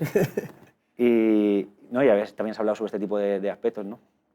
Recuerdo, por ejemplo, por ponerte un ejemplo de un físico que se llamaba Jean-Pierre Garnet-Mallet, si no me equivoco, que hablaba de este tipo de aspectos, ¿no? De la idea de tu otro yo. No, él venía a decir, y igual me equivoco, ¿vale? Si hay alguien que conoce más este tema que me corrija, pero él venía a decir algo así como que los pensamientos son energías y son energía, tienen una masa. Al no estar condicionado a los aspectos físicos nuestros terrenales, al final esa energía era capaz de moverse a la velocidad de la luz.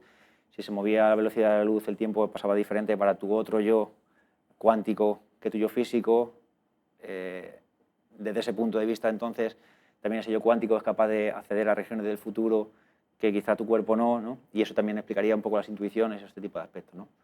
Eso hablaba, que me parecía algo interesante. Era un poco su reflexión, él lo desarrollaba un poco más, él lo puede buscar, no sé cómo le llama él, era un poco la idea del otro yo, el yo cuántico, así.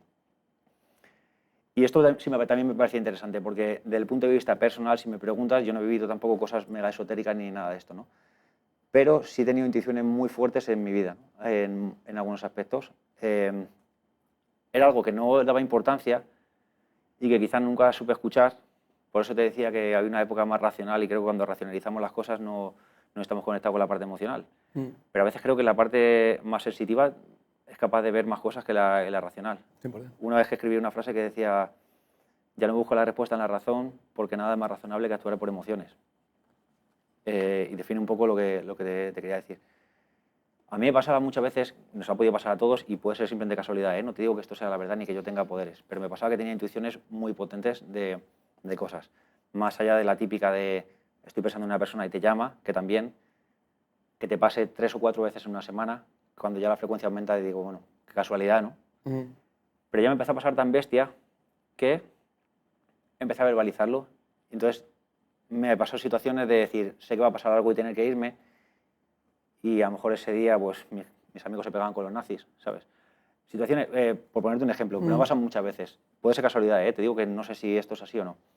Pero me ha pasado tantas veces que aprendí a verbalizarlo. De hecho, una de las últimas que recuerdo que estaba con mi primo en mi casa, que nos íbamos el día siguiente a un festival, y me acuerdo de decirle, tío, pues esto me ha pasado un montón de veces, cuando tengo una intuición fuerte sé que va a pasar algo y lo intuyo, y si no lo cuentas como parece que no.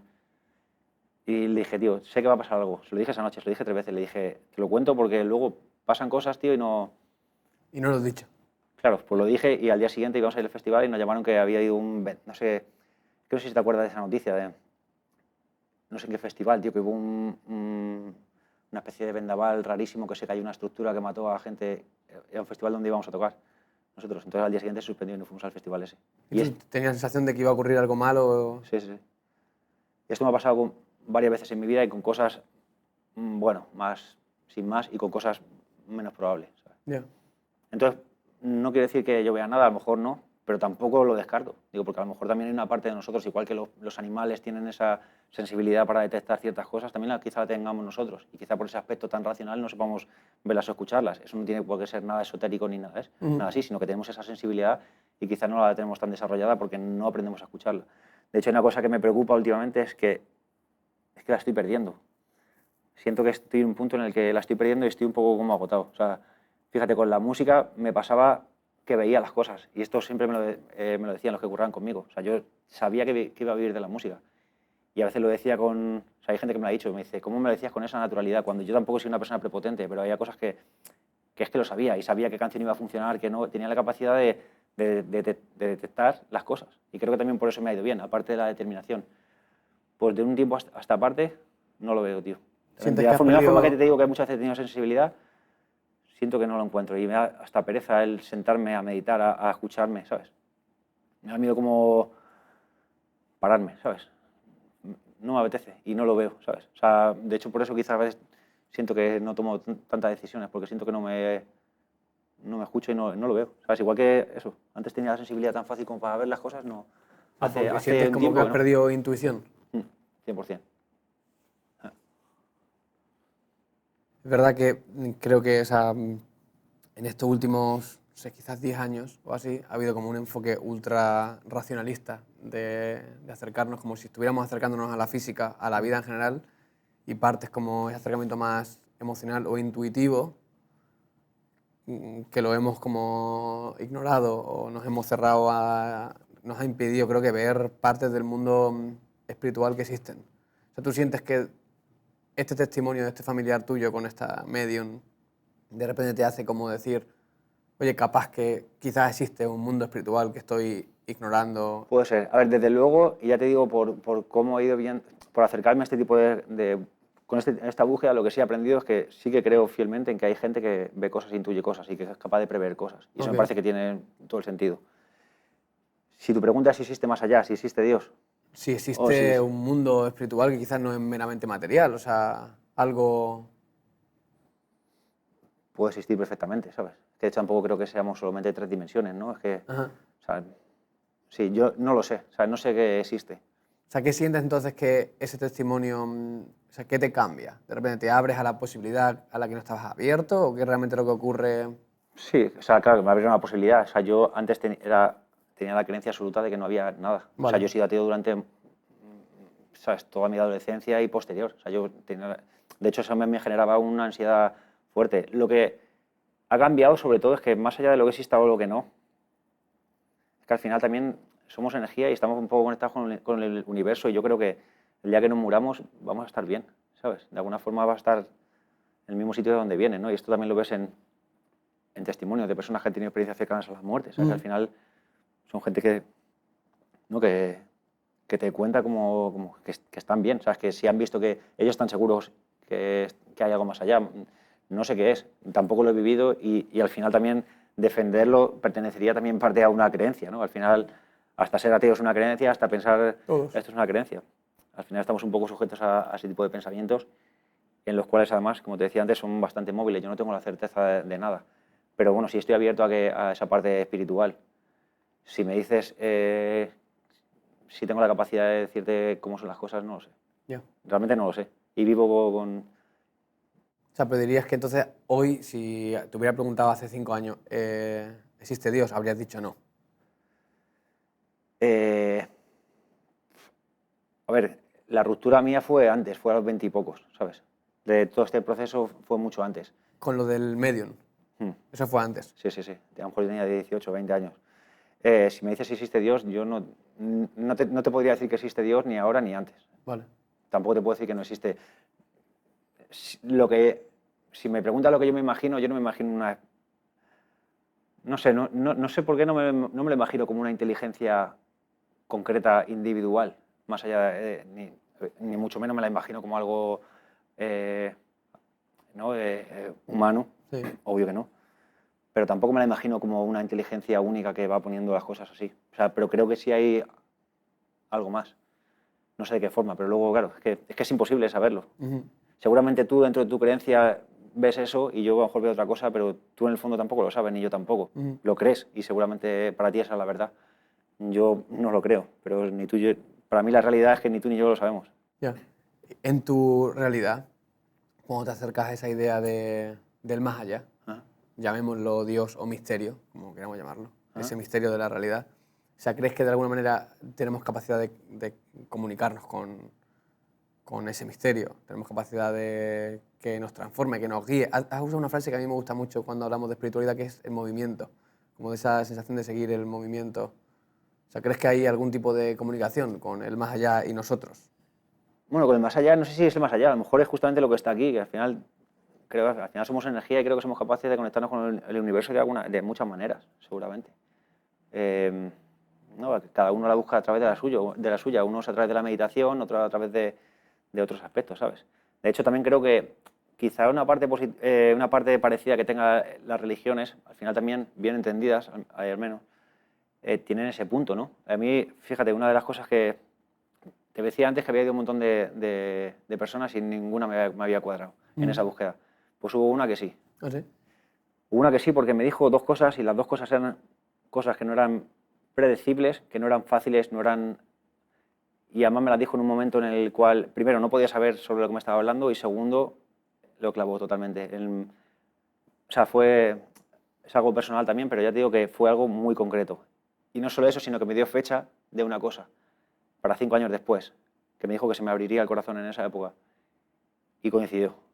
Y además no coincidió condicionado, que digas, este día te ha pasado algo. Pero literalmente, en esa semana o justo en esos días alrededor, pasó algo y aparte, como soy tan escéptico, no iba con la idea de decir... O sea, y fíjate que o sea, este tío sí me cambió por completo y una de las cosas que me dijo, me recomendó una meditación, porque era una persona hindú. Ah, vale. Y una parte de la meditación me dijo rézate 2 Padres Nuestros, ¿sabes? Vale. O sea, el hindú te El hindú. habla del futuro. O sea, me dice, ¿puedes meditar o también puedes rezar 2 Padres Nuestros? Y le dije, yo no creo, o sea, yo no soy cristiano. Me dice, da igual. Dice, no es tanto ese punto. Me dice, concéntrate en la parte de la emocional que es, ¿no? Que es esta zona de aquí reza, ¿sabes? Es un poco lo mismo, es un punto, es una forma de meditación.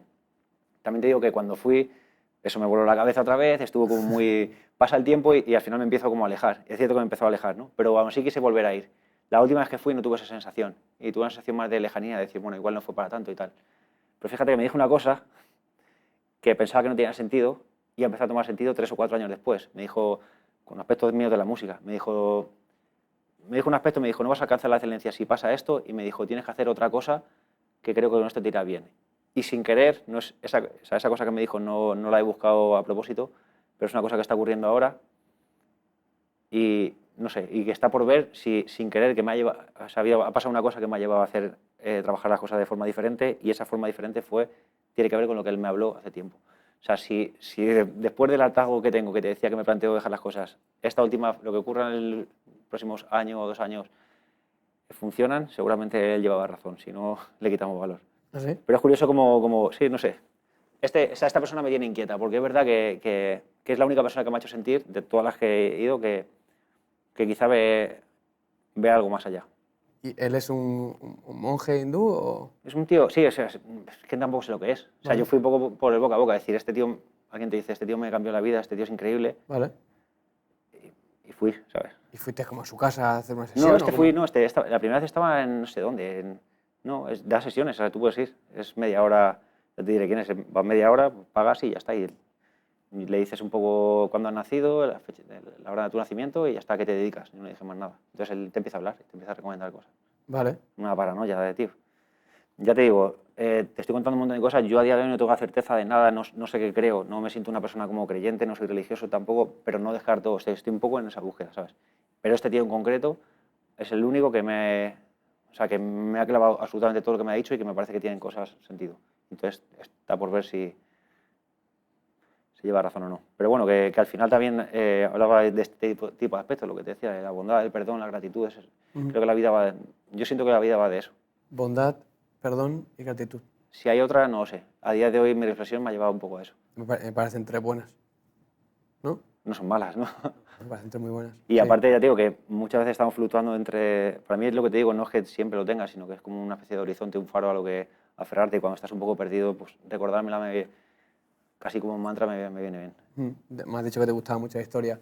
Hay un historiador que se llama Tom Holland, que él hace un estudio de la transición del mundo heleno o helenístico, ¿no? a lo que sería el cristiano. Y él justo habla de ese valor del perdón.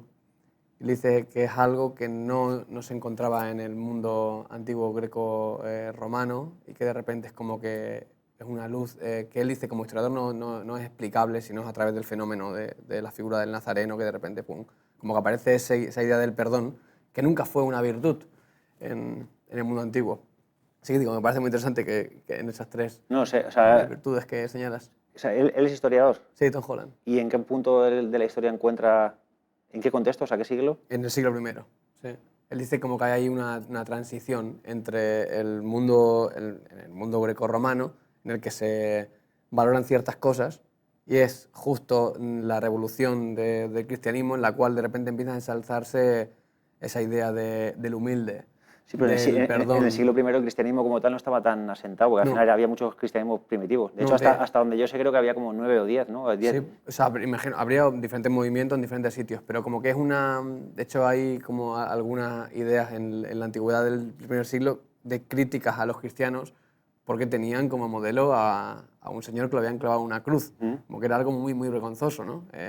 Alguien que hablaba de el pobre de espíritu, el bienaventurado, ¿no? El amar a los enemigos, como que eran cosas muy contraintuitivas para la cultura de Una cosa, la época. También hablando de esto, tú te consideras cristiano, ¿no? ¿Eres cristiano? Sí. También a mí me da inquietud preguntarte a ti, o sea, ¿qué crees dentro de esto? Igual es difícil resumir, y fíjate, yo te digo que he intentado también hacer un poco el research ahí pues me escuché el debate, no entero, pero el debate de ateo no ateo, pero también alguna cosa más. Y me parece muy interesante tu punto de vista, también me mola, creo que es un tío inquieto, que también se forma, ¿no? que tiene referencias y también que sabes escuchar, que eso lo valoro de lo que he visto de ti. Por eso también, considerándote una persona inteligente, me da inquietud el hecho de que tú puedas afirmar el hecho de decir soy cristiano, creo esto. Y Sí. me gustaría saber qué es lo que crees, porque entiendo que crees en la idea de Dios, Sí. pero dentro de la idea del cristianismo, ¿qué es lo que crees? Tú me has dicho, ¿no? O sea, como persona curiosa que vengo navegando y vengo o sea, intentando habitar mis preguntas, mis certezas y mis dudas que no tengo. Que de hecho, ya como curioso que te he visto, has cogido directamente aquí el libro, que de hecho ya aprovecho. No lo he visto, al final, como he dicho, luego te lo voy a dar y no lo he visto. Que de hecho ahí en el libro narro muchas de esas, bueno, de esas preguntas sin respuesta y de esa certeza. O sea, desde que soy bastante joven tengo sí, la certeza de la existencia de Dios creo que sin mucha necesidad de lógica o approach racional. Cuando ¿Nunca has sentido un punto de ruptura en eso? No, no, en el decir Dios no existe. No, sí me pareció como muy contraintuitivo. Por también experiencias personales en las cuales, bueno, sí sentí paz en momentos de tempestad en la cual no me correspondía. Creo que sentir esa paz en algunos momentos de mi infancia que tengo rupturas gordas. Recuerdo, sí, pedirle a Dios si es verdad que estás conmigo y sentir de repente como que hay cosas que se ordenan. Como que, por ejemplo, yo recibí una sensación de perdón divino o paz con gente que me había dañado mucho, que no tengo explicación todavía hoy de decir, y que siento que no me podría haber desarrollado como ser humano si no hubiera encontrado ese perdón y esa paz en heridas profundas que yo tenía en mi infancia. O sea, creo que sin esa visitación divina que yo siento que hay, no habría sido. Después, cuando tengo, sí, quizás un poco como tú, 12, 13 años, comienzan a venir las preguntas a nivel más racional. O sea, es como que, vale, Dios existe, great, pero ¿qué tipo de Dios? ¿Por qué este Dios y no otro? ¿Cómo que el Dios cristiano? Entonces se empiezan a generar turbulencias a nivel más racional, que eso me lleva a estudiar, después de estudiar ingeniería me voy a estudiar teología en Inglaterra, estudio filosofía de la religión, un poco como a intentar, sí, tío, Sí, darle un pozo racional al misterio de creer, que es como yo lo llamo en el libro. O sea, yo creo que Dios existe, ahora cómo sistematizo esa idea, tal, y para mí ahí la figura de Jesús de Nazaret, el personaje histórico, sí, me transforma, me confunde y me ilusiona todo a la vez, ¿sabes? Es como que de repente en la figura del nazareno encuentro la luz. Si te está gustando este episodio, te animo a que te suscribas, a que le des a la campanita para no perderte nada de lo que viene. Y si quieres seguir compartiendo caminos más allá de estas charlas, acabo de publicar mi libro Dios, el misterio de creer, que te dejo el link de compra en la descripción. Y aparte me encuentro en Instagram como Josué Moreno, en el que podemos seguir conversando y charlando. Y sin más pausa, te animo a que sigas disfrutando de este episodio.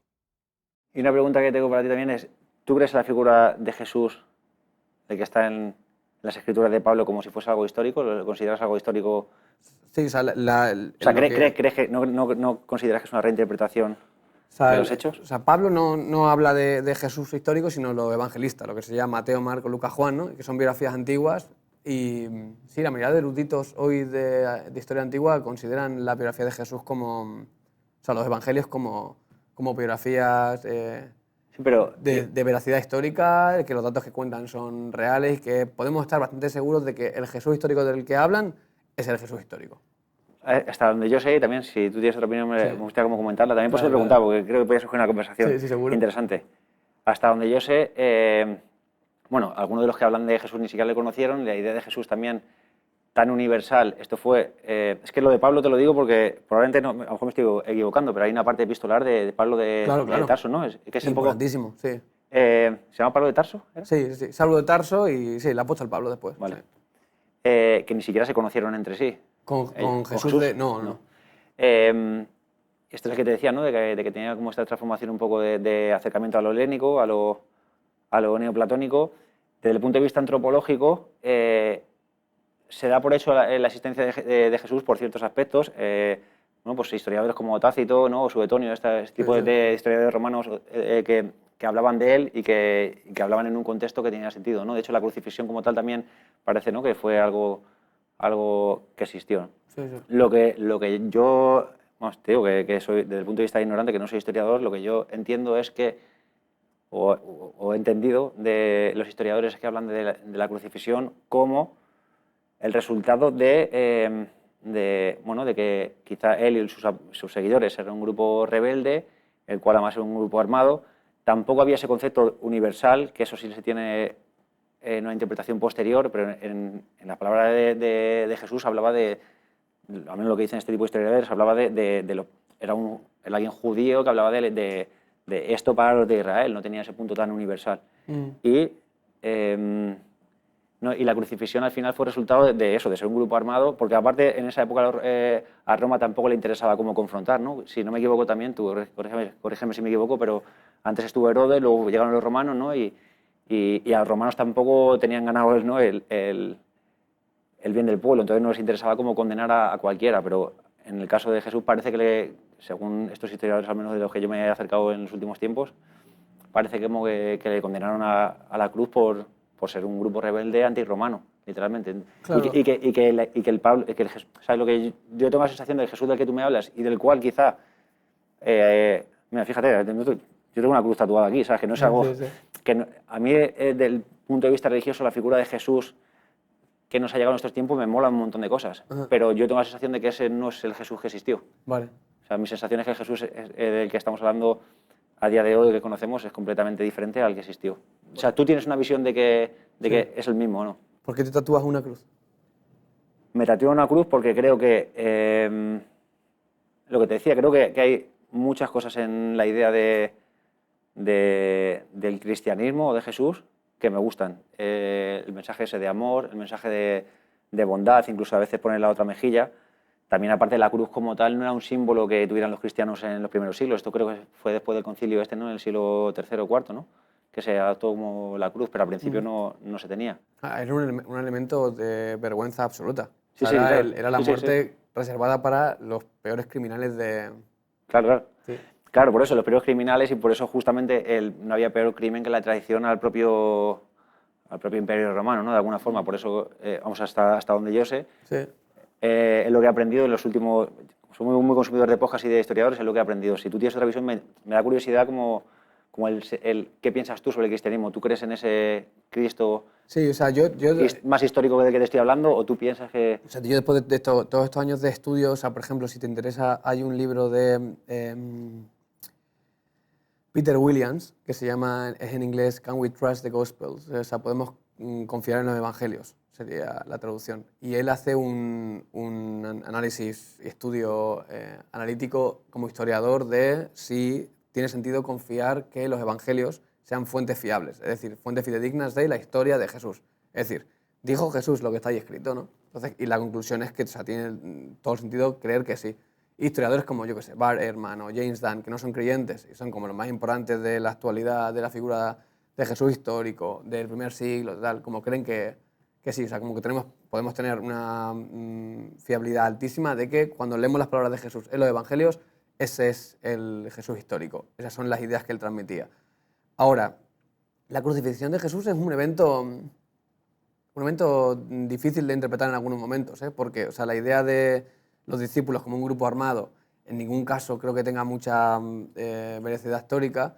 De hecho, como que la predicación de Jesús es constante de mi reino no es de este mundo, ¿no? De hecho, hay un momento de confrontación entre Jesús con los sumos sacerdotes y con Pilato. Pero, por ejemplo, en que Pilato le dice ahí eso a Jesús. Pero, por ejemplo, esa frase la de mi reino no de este mundo, sí. ¿te basas en qué texto? Sí, eso. En los propios evangelios. Claro. Pero los propios evangelios no son contextuales de la época de Jesús, ¿no? O sea, creo que, corrígeme si me equivoco, ya digo que uno es a partir del siglo 30, 70, ¿no? Como es posterior a su muerte, no fue algo que... Años, te refieres, año 30, 60, 90, ¿no? Sí, ¿no? Sí, pero o sea, estamos hablando de un periodo cortísimo entre la escritura de esas biografías y el evento en sí. O sea, no hablamos de una cosa... O sea, no hablamos de que se escriban, por ejemplo, los evangelios de Jesús en el siglo IV, III. ¿no? Se escribe, por ejemplo, el más tardío es el de Juan, y creen los historiadores que se escribe alrededor del año 90 o algo así. Y de hecho Juan escribe un evangelio que es completamente distinto a los anteriores. Como tiene... El evangelio de Juan sería como esa mirada que lo mismo tú cuando tengas 90 años haces de tu propia vida, ¿no? De decir, oye, voy a hacer una mirada más... Sí, mucho más simbólica, más poética, más, sí, de arquetípica, incluso en algún sentido. Pero, por ejemplo, cuando miras la de Marcos o la de Lucas, es como... Sí, más analítica, o la de Mateo, de contar los números. Había no sé cuántas personas aquí. Esta persona se lo escuchó a no sé quién, ¿no? Entonces, como que son incluso con mucho lujo de detalle de este nombre, de esta persona, eso es muy interesante. Ahora, la tradición oral o sea, la historia antigua se construye a través de la tradición oral. Y esa tradición oral tenemos resquicios de ella en muchas cosas. Por ejemplo, en las cartas de Pablo o en los mismos evangelios tenemos canciones que se cantaban, que lo mismo tenemos registros de ellas de, yo qué sé, semanas o meses después de la crucifixión de Jesús. O sea, como que es bastante... sí, está bastante cercano al evento en sí. ¿Sabes lo que te quiero decir? Como que no es que de repente dices, los que escribieron los evangelios los escribieron 5 siglos después de la muerte del Nazareno, ¿no? Que lo mismo hablamos de 10, 15, 20, 30, 40, 50 años post muerte de Jesús. Que de hecho lleva a gente como lo que te he dicho, Bart Ehrman o muchos de estos decir, sí, lo que se narra en los evangelios es verídico a nivel histórico. Claro, pero Otra pregunta es, ¿cómo respondemos a la pregunta de quién es Jesús de Nazaret? Esa ya es otra pregunta. Pero ¿qué verídico a nivel histórico? Porque seguramente tú y yo vemos un hecho concreto y podemos hacer una interpretación completamente diferente de lo que estamos viendo. Claro. Si encima también son personas que a lo mejor o no han vivido o no han visto, probablemente la interpretación va a ser incluso otra o de lo que le han contado. Entonces, a mí lo que no me convence de esto es como que creo que se hace... A mí creo que tiene más que ver con algo legendario que con algo real. Y yo todavía no le he encontrado ese punto, de mi punto de vista, te digo que respeto completamente el tuyo. No, por supuesto. Pero no le veo ese punto de darle un valor histórico. Creo que es algo que es un constructo de alguna forma, ¿no? Para mí tengo la sensación de que a veces, como decía un poco Aristóteles, ¿no? Creo que estamos un poco más en el a priori que en el a posteriori, en el sentido de... Y te digo que a mí me pasa también con otras cosas. O sea, es lo que yo tengo la sensación de tu punto de vista y seguramente a mí me pasa con otros. Incluso cuando te hablaba de que yo era ateo, creo que me pasaba igual.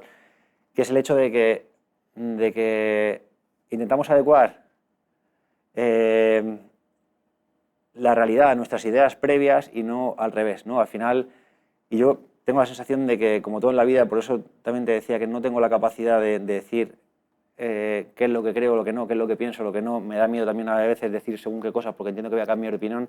Y ese que en cuanto más me aproximo al conocimiento, más continentes distintos veo dentro de la cosa en sí, del objeto en sí. Entonces cada vez me doy más cuenta de lo ignorante que soy o cómo puedo derribar todo aquello que pensaba. Entonces con la religión tengo un poco la sensación, yo tengo la sensación de certeza de que el Jesús que a lo mejor tú crees o tú sientes, para mí no existió en absoluto, ¿sabes?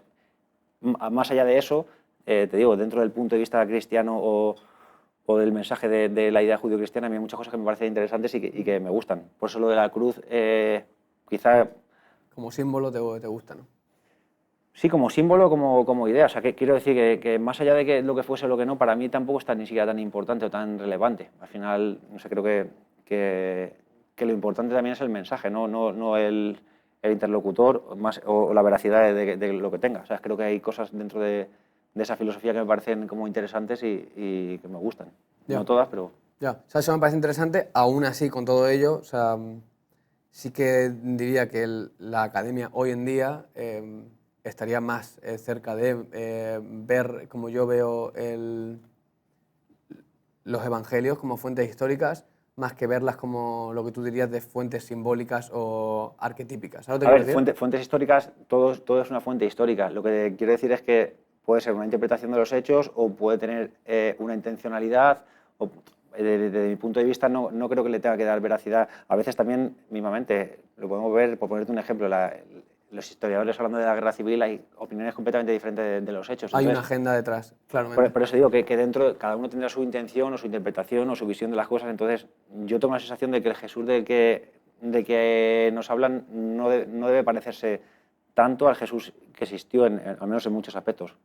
Tampoco sé hasta qué punto, porque yo no lo he vivido. No sé también en qué te basas. También me interesaría quizá que, bueno, por curiosidad también, autores de los que me mencionas seguramente me los escucharé. O sea, yo también tengo una forma de ser en la cual me gusta aprender algo y cuando creo que pienso algo busco algo que lo contradiga. O sea, que estoy dispuesto también a cambiar de opinión. Yo o sea, toda la noche me acuesto escuchando poca de historia, he investigado durante sobre todo estos últimos 2 meses, mucho sobre diferentes historiadores.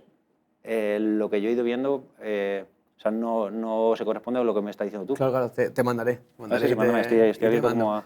Aún así, con todo ello, tío, o sea después de que o sea, en este libro rescato la idea del misterio, porque creo que hay una parte del acercamiento racional puro y duro que yo mismo en mis años de estudio digo, se me queda corto, tío. O ¿sabes? O sea, que O sea, no he entendido esa idea. sí, ¿El acercamiento racional en qué sentido? Cuando tú haces un acercamiento de razones, hipótesis 1, hipótesis 2, y tienes que encontrar evidencias lógicas para cada uno de los puntos, o sea, me parece que cuando llegamos y nos acercamos a la idea de Dios, llega un punto en el que dices, me faltan elementos. A ver, sobre todo ¿Sabes qué quiero decir? sobre la existencia de Dios podría estar de acuerdo. O sea, creo que no puedes explicar todo de forma racional porque creo que somos un animal con sus limitaciones. Entonces creo que no podemos conocer, o sea, en eso estaría de acuerdo. La cosa es la forma en la cual Claro. lo explicaría. Yo no creo, o sea, no soy religioso, no creo en ninguna religión, o sea, pero que podamos estar de acuerdo en que, o sea, yo estoy abierto a que efectivamente pueda existir una inteligencia suprema. No lo sé. O sea, a día de hoy no lo afirmaría, pero estoy abierto a que sea una posibilidad. Claro, Seguramente algún día lo comprobaremos quién lleva razón y ojalá tengamos esta charla dentro de 100 años, donde sea. Y ojalá estemos en paz. Sí, en paz. Sí, pero luego, aparte de eso, por ejemplo, para mí hay una parte importante que, en cuanto a mi acercamiento con el Jesús histórico, o sea, fíjate que la idea de los cristianos es que a través de la biografía de Jesús estamos viendo a Jesús, que es Dios en carne y hueso, hablándole al ser humano. Si eso fuera cierto, cuando nos acercamos a la figura de Jesús y leemos los evangelios, algo debería de ocurrirnos. Algo debería de interpelarnos si es verdad que es Dios hablándole al ser humano a través de Jesús, ¿no? Entonces, y yo ahí sí he encontrado, sí, tío, algo que me interpela de manera más intuitiva, más mística, más esotérica, por usar palabras que tú has usado, ¿sabes? Que de repente es como que mis marcos racionalistas, que los tengo 100%, nada más tengo una tendencia más escéptica y racional, de repente hay cosas en las parábolas de Jesús, en sus palabras, en cuando estudio los evangelios, que de repente, como que me golpean. Y no tengo eso que tú has narrado, ¿no? De fui con esta persona, me dijo esto, pum, y me rompe el esquema. Yo he sentido en varios momentos eso con Jesús sí, tío. Pero más allá, tú no sientes, y esto te lo digo también porque creo que es algo universal, a mí también me pasa, lo decía otro día Mujica y me parecía guay, ¿no? Que decía que era orgánicamente, no sé cómo lo definía, pero venía a decir algo así como que al final intentamos racionalizar todo, pero decidimos con las tripas, ¿no? Sí, sí. De alguna forma, ¿hasta qué punto tu contexto cultural, tu familiar, no te influye en que de fondo pienses en lo que piensas, igual que a mí? ¿Hasta qué punto, perdón, que me ha tocado el micrófono, no sé si... ¿Hasta qué punto si hubiésemos nacido en Afganistán o en Zimbabue o en... Estaría diciendo otra cosa hoy. Estaríamos diciendo otra cosa. No tengo ni idea, tío. Entonces, es como también, como que a lo mejor también que también estoy condicionado seguramente con el estudio de sociología, pero que también soy consciente de mi propio etnocentrismo y al final tampoco hay una verdad universal. Soy consciente de que lo que pienso hoy, de haber caído en otro lugar, en otro contexto, hubiese pensado completamente diferente. Claro. Sí es cierto, ¿no? que quizá lo que más me interesa es el punto de vista de que no todas las personas creen en la existencia de Dios en el mundo, ¿no? Pero sí en todas las sociedades, ¿no? Todas las sociedades creen en que existe algo más, ¿no? Sí. Es esa dualidad de alma-cuerpo de alguna forma, o que hay algo que existe. Entonces, esto es lo que me interesa, ¿sabes? Sobre todo. Ya. A mí también, a mí eso me interesa muchísimo y de hecho, por ejemplo, hay una cosa que digo en el libro, que yo no quiero tener la razón, o sea, quiero conocer la verdad. Claro. Entonces, hay una búsqueda en mí desde que soy pequeño, entonces tú me decías, oye, o sea, para mí habría sido más fácil haberme quedado en lo que me educaron mis padres y no, o sea, no he permanecido ahí de manera completa porque quiero la verdad, tío. O sea, entonces hay algunas preguntas que hoy intento evitar y quedarme a veces en las preguntas porque no tengo del todo respuestas. Lo que sí que tengo claro es que la fe tiene más que ver con ser testigo, con haber conocido y haber experimentado una transformación que solo Dios puede hacer en nosotros y que después todos los marcos racionales están guays y acompañan, pero hay algo de decir, que eso lo tenían mucho los antiguos. El concepto de la fe para los antiguos era decir, soy testigo de lo que Dios ha hecho conmigo. Yo soy testigo de eso, tío. O sea, cuando tú me dices, oye, Josué, quizás estas ideas racionales tuyas no funcionan, puede ser. Pero hay una parte de mi experiencia... Si es que al final también es como discutir de la fe, no tiene sentido. Es decir, si tú me dices, yo creo esto, yo no te voy a contradecir. Claro. Es lo que tú crees. Y para ti tiene valor, tiene todo el valor del mundo. O sea, que aunque yo piense distinto, es que al final lo que importa creo que es lo que tú sientas y sobre todo lo que hagas con ese pensamiento. A mí, claro, O sea, lo que me interesa de eso, en todo caso, desde un punto de vista humano, es el hecho de que si a ti eso te sirve y te hace ser mejor persona y te hace entender mejor a los demás o ser más empático o acercarte un poco a esos 3 pilares que te hablaba antes, pues me parece perfecto que lo pases por ese filtro o ese marco, no sé cómo lo has definido, ese marco contextual o teórico o lo que sea, en el fondo me da lo mismo, ¿sabes? Claro. O sea, yo en ese sentido también soy súper tolerante también por eso, porque entiendo que por eso no me gustan mucho las ideologías, tampoco las ideologías políticas, que también creo que pertenecen a un punto de vista de creencias y a veces creo que somos de una religión o de un partido político como, iba a decir cómo, me parece que más aún de lo que somos de un equipo de fútbol, ¿no? Ya. Hay veces que parece Y la tolerancia no es, o sea, es respetar las opiniones por encima de la tuya, pero sobre todo entendiendo que tú a lo mejor no tienes la verdad absoluta, ¿no? No creo en que haya, no creo ni quiero creer, ni quiero que ocurra el que haya una opinión única, ¿sabes? Por eso no me gustan las ideologías, porque creo que lo que enriquece un poco la vida es el hecho de que haya visiones diferentes y sobre todo el entender de eso, que aunque tú tengas una visión en la que alguien pueda entender las cosas diferentes, pues, si la mayoría lo entienden así, pues entiendo que a lo mejor el equivocado soy yo, no creo que tenga la verdad absoluta. Por eso no me gusta tampoco la gente que te obliga como a creer algo. O sea, creo que me gusta como la libertad también de pensamiento, de cada uno tiene su camino, su forma de ver la vida. 100%. Pensando en esta idea de Dios del que hablábamos, si Dios existiera, ¿cómo se tendría que relacionar con Juancho para que Juancho dijera, Jope, Josué, Dios existe y se quiere relacionar conmigo? O sea, ¿qué tendría que ocurrir para que quizás tú dijeras, Jope? A ver, si Dios existiera, yo creo que sería más el cómo me relaciono yo con él que él conmigo, ¿no? Porque entiendo que mi existencia en todo caso ya tendría que ver con él directamente. Creo que sería un poco lo contrario, ¿no? Porque el que no soy un Dios seguro soy yo. Bueno, o sí, o a lo mejor cada uno somos un poco lo mismo, ¿no? Al ser energía o formar parte de lo mismo, no lo sé. Pero creo que en todo caso, si existiese, la relación o es bidireccional o en todo caso yo hacia él que al revés. ¿Tú cómo lo sientes? ¿Tú sientes que es más...? Yo, o sea, si fuera como tú dices, Si existe Dios... sí, ¿qué tendrías que hacer tú para entonces relacionarte con él? Desarrolla un poco más la pregunta por intentar ser un poco más Sí, específico. porque te he preguntado yo a ti, o sea, si Dios existiera, ¿qué tendría que hacer él para comunicarse contigo, ¿no? Y tú has dicho algo así más de tendría que ser yo el que lo hiciera. A ver, yo creo que si Dios existiera, la comunicación con él estaría en todos, ¿no? Lo que nos rodea. Si Dios existiera, creo que habría señales constantes, ¿no? Simplemente estar abierto a escuchar, ¿no? A lo que te hablaba antes, de escucharte, a conocer, a ver, a tener ese punto de sensibilidad. Creo que las cosas estarían ya delante nuestra si existiera Dios. Y sientes que no es así.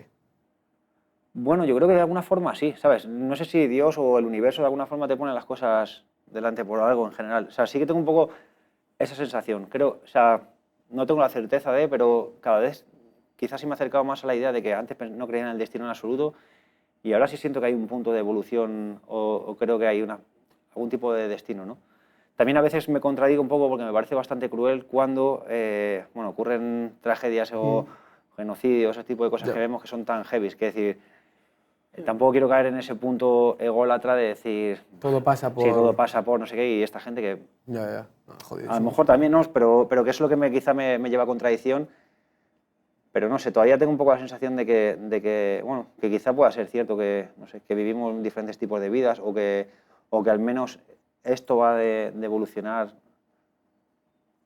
hacia la dirección que te decía antes, de simplemente ir siendo mejor persona, de mejorar los errores, y creo que las cosas o las señales están un poco ahí, que a veces nos pasan cosas para aprender, ¿no? Conocemos a ciertas personas o pasamos por diferentes situaciones para evolucionar.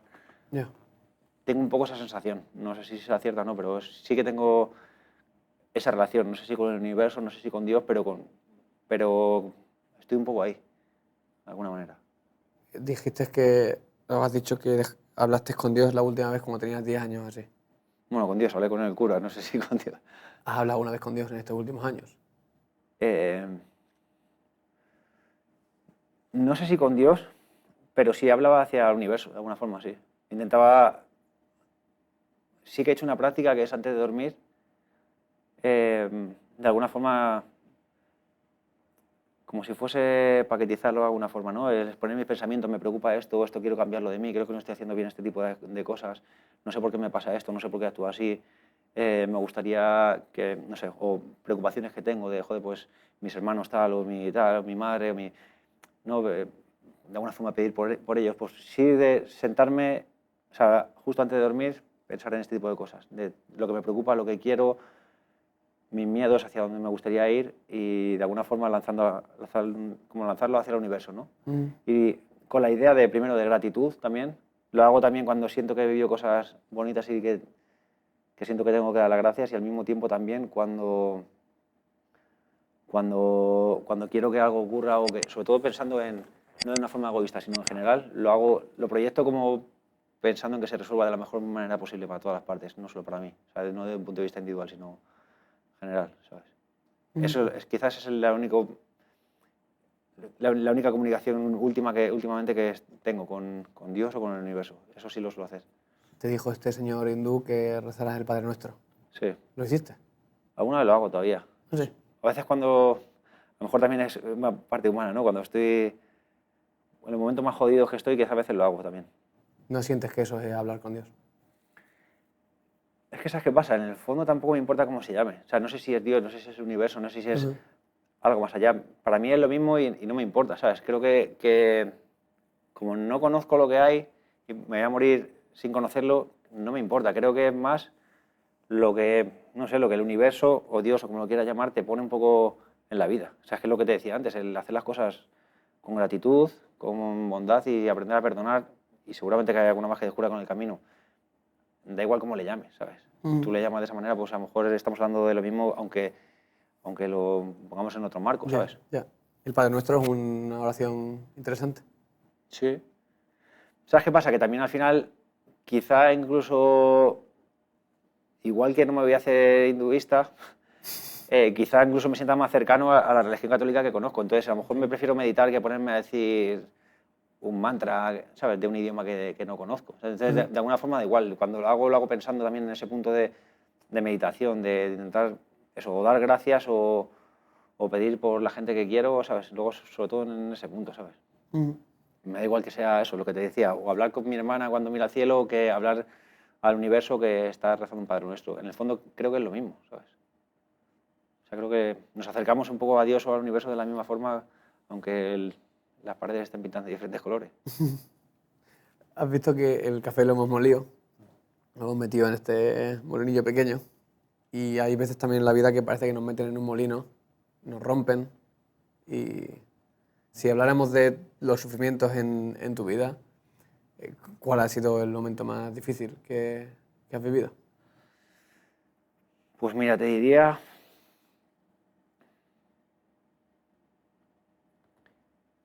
A ver, a nivel emocional, por acercarme un poco desde el punto de vista de la salud mental, recuerdo varios momentos en mi vida de, no sé si querer morirme, desde luego sí no querer vivir. O sea, he tenido esa sensación durante un tiempo, y no corto, ¿sabes? Quizá no había ido nunca al psicólogo, ya te digo, y la poca experiencia que he tenido con un psicólogo, he tenido un par de ellas muy cortas y no me han convencido. O sea, en realidad te podría decir que casi nunca he tenido... se puede decir que apenas he ido a terapia en ese sentido. En esa época ni siquiera me había aproximado ni cero. Entonces probablemente pasé una depresión sin ser diagnosticado como tal, vamos, seguro. Y entonces quizá a nivel de salud mental esa época, ¿sabes? Que además coincidió con se ven muchas canciones. Te puedes poner, por ejemplo, una canción que se llama Birthday, de un disco que saqué en 2016 que se llama The Blues, un disco mío que habla un poco de eso. Me acuerdo de esa noche de estar hablando un poco al cielo, decir, la vida es una mierda, no tengo ganas de vivir, estoy agotado, no... He tenido esa sensación varias veces. También en mi adolescencia me pasó una vez un poco ese feeling, pero ahí muy fuerte, de sentirme completamente perdido. Luego a nivel personal, pues recuerdo momentos por difíciles o que me pesan, ¿sabes? Pues la muerte de mi madre, por ejemplo, que fue un proceso, no sé, fue un proceso raro de cojones. Porque fíjate que cuando lo viví, mi madre murió de Alzheimer. Todavía no sé lo que siento, pero sobre todo sueño mucho con ella. En vida, siempre cuando me preguntan de eso lo cuento, que no lo viví como un drama. Sí, al principio fue un poco shock, pero no lo viví como un drama porque lo viví como una oportunidad. Fíjate, aunque suene duro, ¿sabes? Porque me dio la oportunidad de acercarme mucho más a ella, de conversar sobre más cosas, de conocer más cosas de su pasado, de aprovechar más el tiempo, de devolverle cosas y la gratitud quizá de todo lo que había hecho por mí. Aprender, verme en situaciones en las que jamás me hubiera imaginado, ¿no? Me acuerdo que lo pensaba esto cuando mi abuela estaba enferma, que te decía que con Millán en el hospital, que hablé muchas cosas de mi hermana, ¿no? Pues yo recuerdo, parece una estupidez, ¿no? Pero es algo importante hablar. Recuerdo que empecé a valorar mucho el trabajo de los enfermeros, de las enfermeras, sobre todo las enfermeras, porque este tipo de cuidado lo suelen hacer las mujeres y es increíble. Yo pensaba, joder, mi abuela tenía un problema en el riñón, no controlaba ni los esfínteres ni básicamente muchas veces se hacía caca encima y sufría muchísimo, le dolía muchísimo por la acidez, lo pasaba fatal. Y admiraba mucho el decir, joder, hay personas que no son de mi familia que se dedican aquí a limpiar, a cuidar, a tratar bien a mi abuela sin conocerla de nada, más allá de que sea remunerado, es algo que entiendo. Digo, yo me planteaba, ¿sería capaz yo incluso de hacerlo por ella? Que ahora me he dado cuenta que si me hubiera tocado hacerlo, lo hubiera hecho, desde luego, porque lo descubrí con mi madre también. Pero recuerdo que es una situación que no es agradable o que cuesta, ¿no? Por eso admiro muchísimo a la gente que se dedica a la enfermería o a este tipo de cuidados. Me parece que, vamos, lo veo en un nivel de admiración absoluta. Pues eso, verme con mi madre, pues eso, el tener que limpiarle el culo o ducharle, cosas así, me hizo sentir orgulloso. Al mismo tiempo hay una parte de mí que siempre tienes culpa, ¿no? De quizá tenía que haber estado más, seguramente que ha tenido momentos de soledad que no la he entendido, o ha habido momentos en los que me he ido a currar o me he ido con mis amigos y no le he dedicado el tiempo. Esa parte de culpa todavía me reconcome y quizás lo que, no quiero hablar porque quizás lo que más me haría llorar el hecho de que, aun con todo, que siento que sí que la he cuidado muchos momentos y he aprendido a tener paciencia y me ha cambiado la vida por completo su enfermedad y me enseñó muchísimo y la vivía, tío, con esa positividad, también una parte quizá de culpa. Fíjate que el sentimiento de culpa también tiene que ver con las religiones, ¿no? De alguna forma. Pues todavía creo que lo llevo conmigo en muchos momentos, ¿sabes? Seguramente. Eso es lo que quizás es lo más difícil. Pero bueno, ha sido un aprendizaje en vida brutal. Yo, por ejemplo, admiro mucho a Luis Enrique, aunque sea que se ha sido en Madrid a muerte, pero me encanta escucharle cómo habla de su hija Sana. Es espectacular. Es que me pone los pelos de punta. Digo, es que ese tío, cuando veo a alguien que habla desde ese punto de vista, digo, es una persona como muy evolucionada y le veo como... A veces siento a las personas quizá no como almas, aunque a lo mejor no existe, ¿no? Pero creo que a veces hay almas viejas y almas no tan viejas y yo creo que es una alma muy avanzada de alguna manera porque tener la capacidad de que se te muera un hijo y decir, joder, es que ¿sabes? Lo que me ha dejado mi hija me merece la pena más allá de su existencia y sigue estando presente, no sé, tener la capacidad de sufrir un duelo y hablarlo de esa forma, más allá del dolor que evidentemente tiene, pero afrontarlo de esa manera me parece increíble, me parece... ¿no? Que si ha venido a esta vida a aprender cosas, él desde luego lo ha aprendido, ¿no? ¿Qué cosas dirías tú que has aprendido de tu madre? A ver, de mi madre,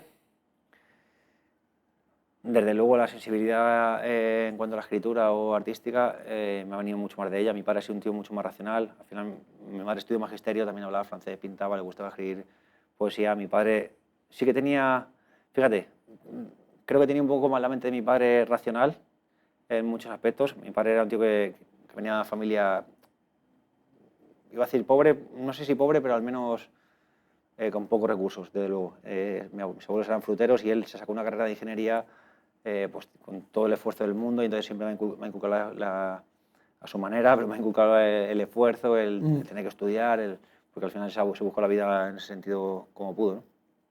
Entonces él era mucho más racional y mucho más matemático de alguna manera. Yo creo que tengo la capacidad de esa más matemática, te lo digo también porque en los estudios me era más fácil las cosas de matemáticas que a la gente no, pero al mismo tiempo también tenía la sensibilidad esa de mi madre, ¿no? Sobre todo a la hora de escribir, de pintar, ¿no? Porque pintar todavía creo que te pintaría un sol con una sonrisa y poco más. Pero creo que desde el punto de vista de lo que ella era, quizá ese punto de sensibilidad. Y no sé, sobre todo en la última etapa de la vida, lo que te decía, creo que he aprendido he aprendido a tener paciencia, he aprendido a disfrutar de los momentos mientras ocurren, he aprendido a entenderlos más, ¿no? A veces también a nuestros padres, también los niños somos muy egocéntricos, ¿no? Cuando somos niños y echamos en cara muchas cosas a nuestros padres y es que no me entiende y no sé qué. Y es cierto que te sientes así, pero cuando creces te das cuenta que la de cosas que no entendías tú, ¿no? El sacrificio que cuesta ciertas cosas y el contexto y la mochila que lleva cada uno.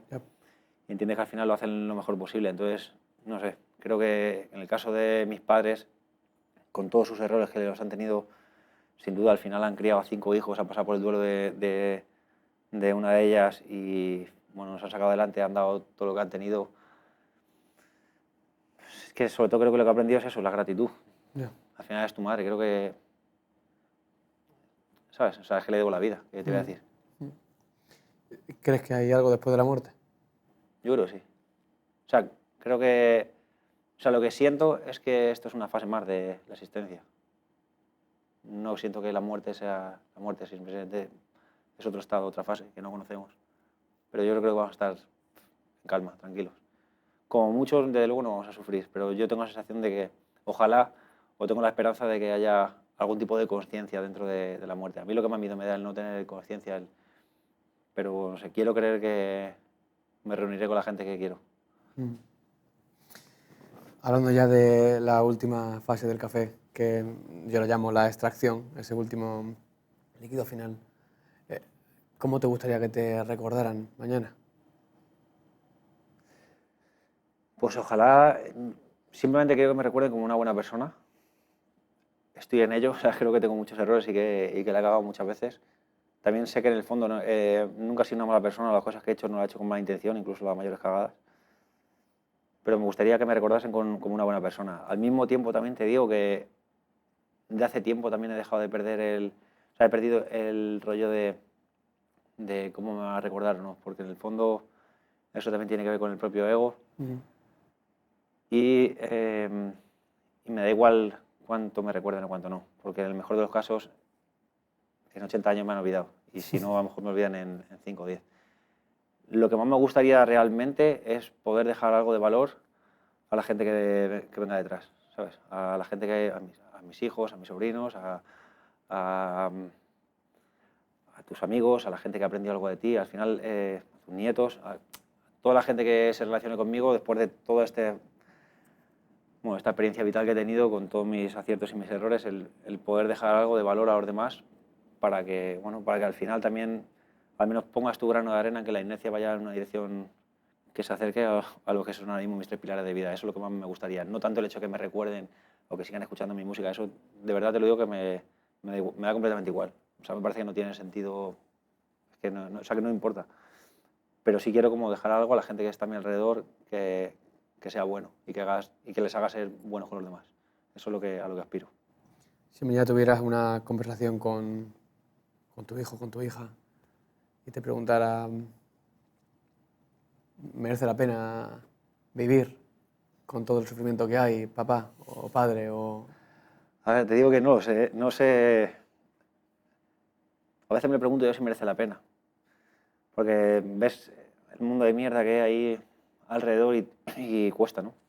Es decir, ¿qué mundo de mierda le vamos a dejar a nuestros hijos, ¿no? El que van a sentir, no sé qué se van a encontrar, ¿no? Cómo van a sufrir, te da ese miedo. Al mismo tiempo también ese miedo tiene que ver con tus propios miedos. Creo que los niños tienen también todo el derecho a experimentar los suyos propios. Entiendo que esto depende mucho del contexto, ¿no? Un niño que vive en el contexto de una guerra, por ejemplo, que también teniendo perspectiva, cuando te vas a ese lado dices, desde luego no tendría sentido, pero quiero pensar que, ojalá que sí, ¿sabes? Que al final, yo qué sé, no sabemos todavía ni siquiera lo que vamos a encontrar nosotros, pero desde luego probablemente si nos pregunten hemos vivido momentos malos y aun con todo estoy seguro que tanto tú como yo a día de hoy sentimos que ha merecido la pena pasar por ello, ¿no? ¿Tú sientes que ha merecido la pena llegar hasta aquí? Quiero creer que sí. Pues yo quiero creer que también. Juancho, hay una cosa que hago siempre para terminar el cafetal, que no sé si lo sabes o no lo sabes, porque no sé si has llegado al final de alguna entrevista. No he visto los tractos, es que también Solo los trocitos. No, y aparte no solo los trocitos, es que como encima lo que suelo consumir de podcast, de cosas así, lo suelo consumir antes de dormirme, normalmente no duro más de media hora y voy enganchando trozos. Pero, o sea, escucho bastante, pero fragmentos. Sí. Pues siempre termino el cafetal con una meditación con el invitado, animándole a que cierre sus ojos y que podamos meditar juntos en unas palabras. Venga. ¿Te animas? Sí. Pues te animo a que te pongas cómodo y voy a leerte unas palabras. Cierra los ojos y... Te animo a que cierres los ojos. Y como siempre también a la gente que nos está escuchando, los animamos a que podamos hacerlo juntos. Y te animo, Juancho, a que cierres los ojos y tomes respiración profunda por la nariz. Sueltas lentamente por la boca.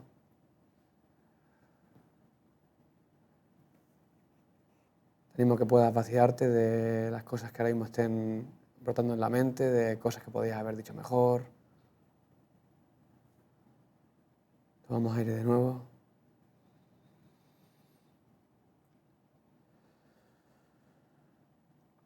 Te animo a que prestes atención a estas palabras, a cualquier idea, recuerdo, sensación que venga a tu cabeza.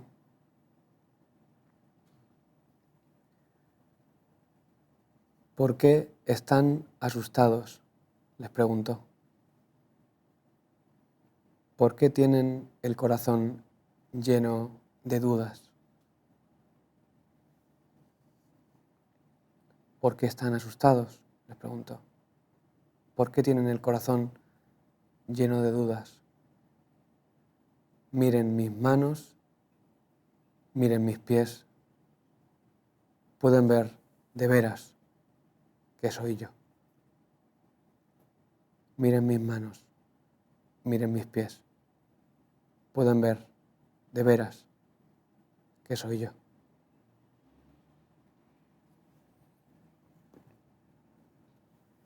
Tomamos aire de nuevo.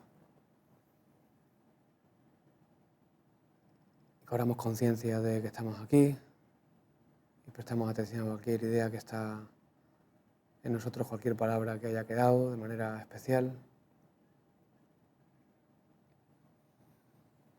Y lentamente, Juancho, cuando te sientas preparado, puedes ir volviendo.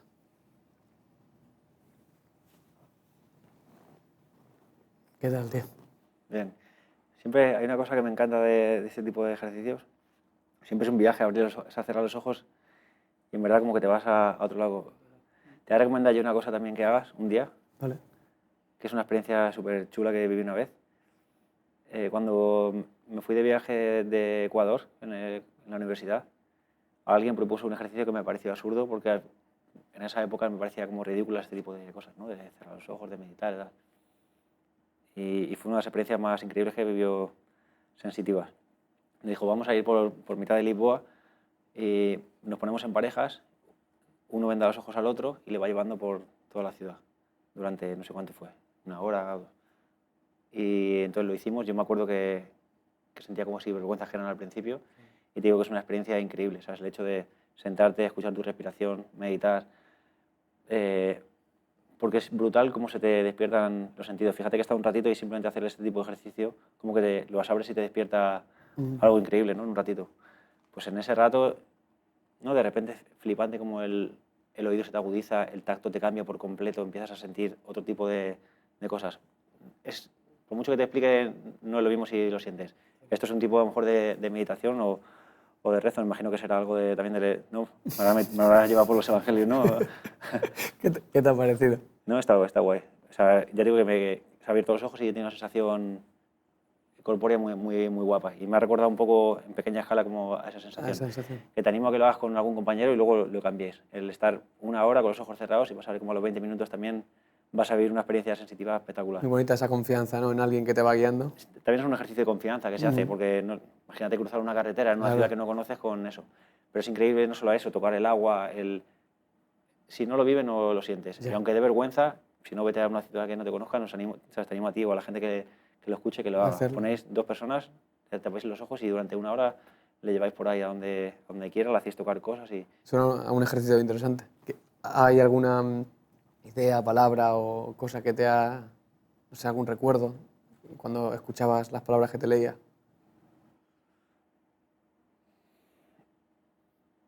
No sé, que me ha tenido una sensación un poco te diría infancia.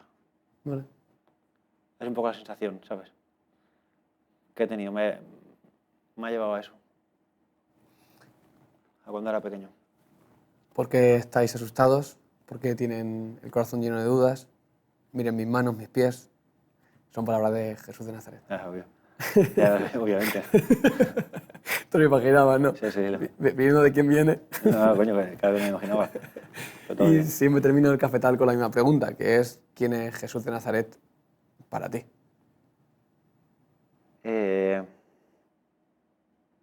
A ver, para mí creo que es la figura, o probablemente una de las figuras más importantes de la historia de la humanidad. Al menos como figura. Entiendo lo que te digo, tengo esa dualidad entre el Jesús histórico, quizás el Jesús que conocemos. Para mí, como te decía, no es algo importante. Creo que lo importante no es las personas y la interpretación que hagamos de ellas o el mensaje que tenemos. Creo que es una de las personas más influyentes, no sé si es la que más, pero quizás una de las personas más importantes de la historia de la humanidad. Juancho, ha sido un placer. Igualmente, Josué. ¿Has estado cómodo? Súper cómodo. Sí. Sí. Muchísimas gracias por tu tiempo, gracias por tu corazón, abrirlo. Y espero que disfrutes muchísimo el libro. Te diré. Ya me contarás. Y pásame también las referencias de... Te pasaré todas esas cosas. Volveremos a comentar. Gracias, tío.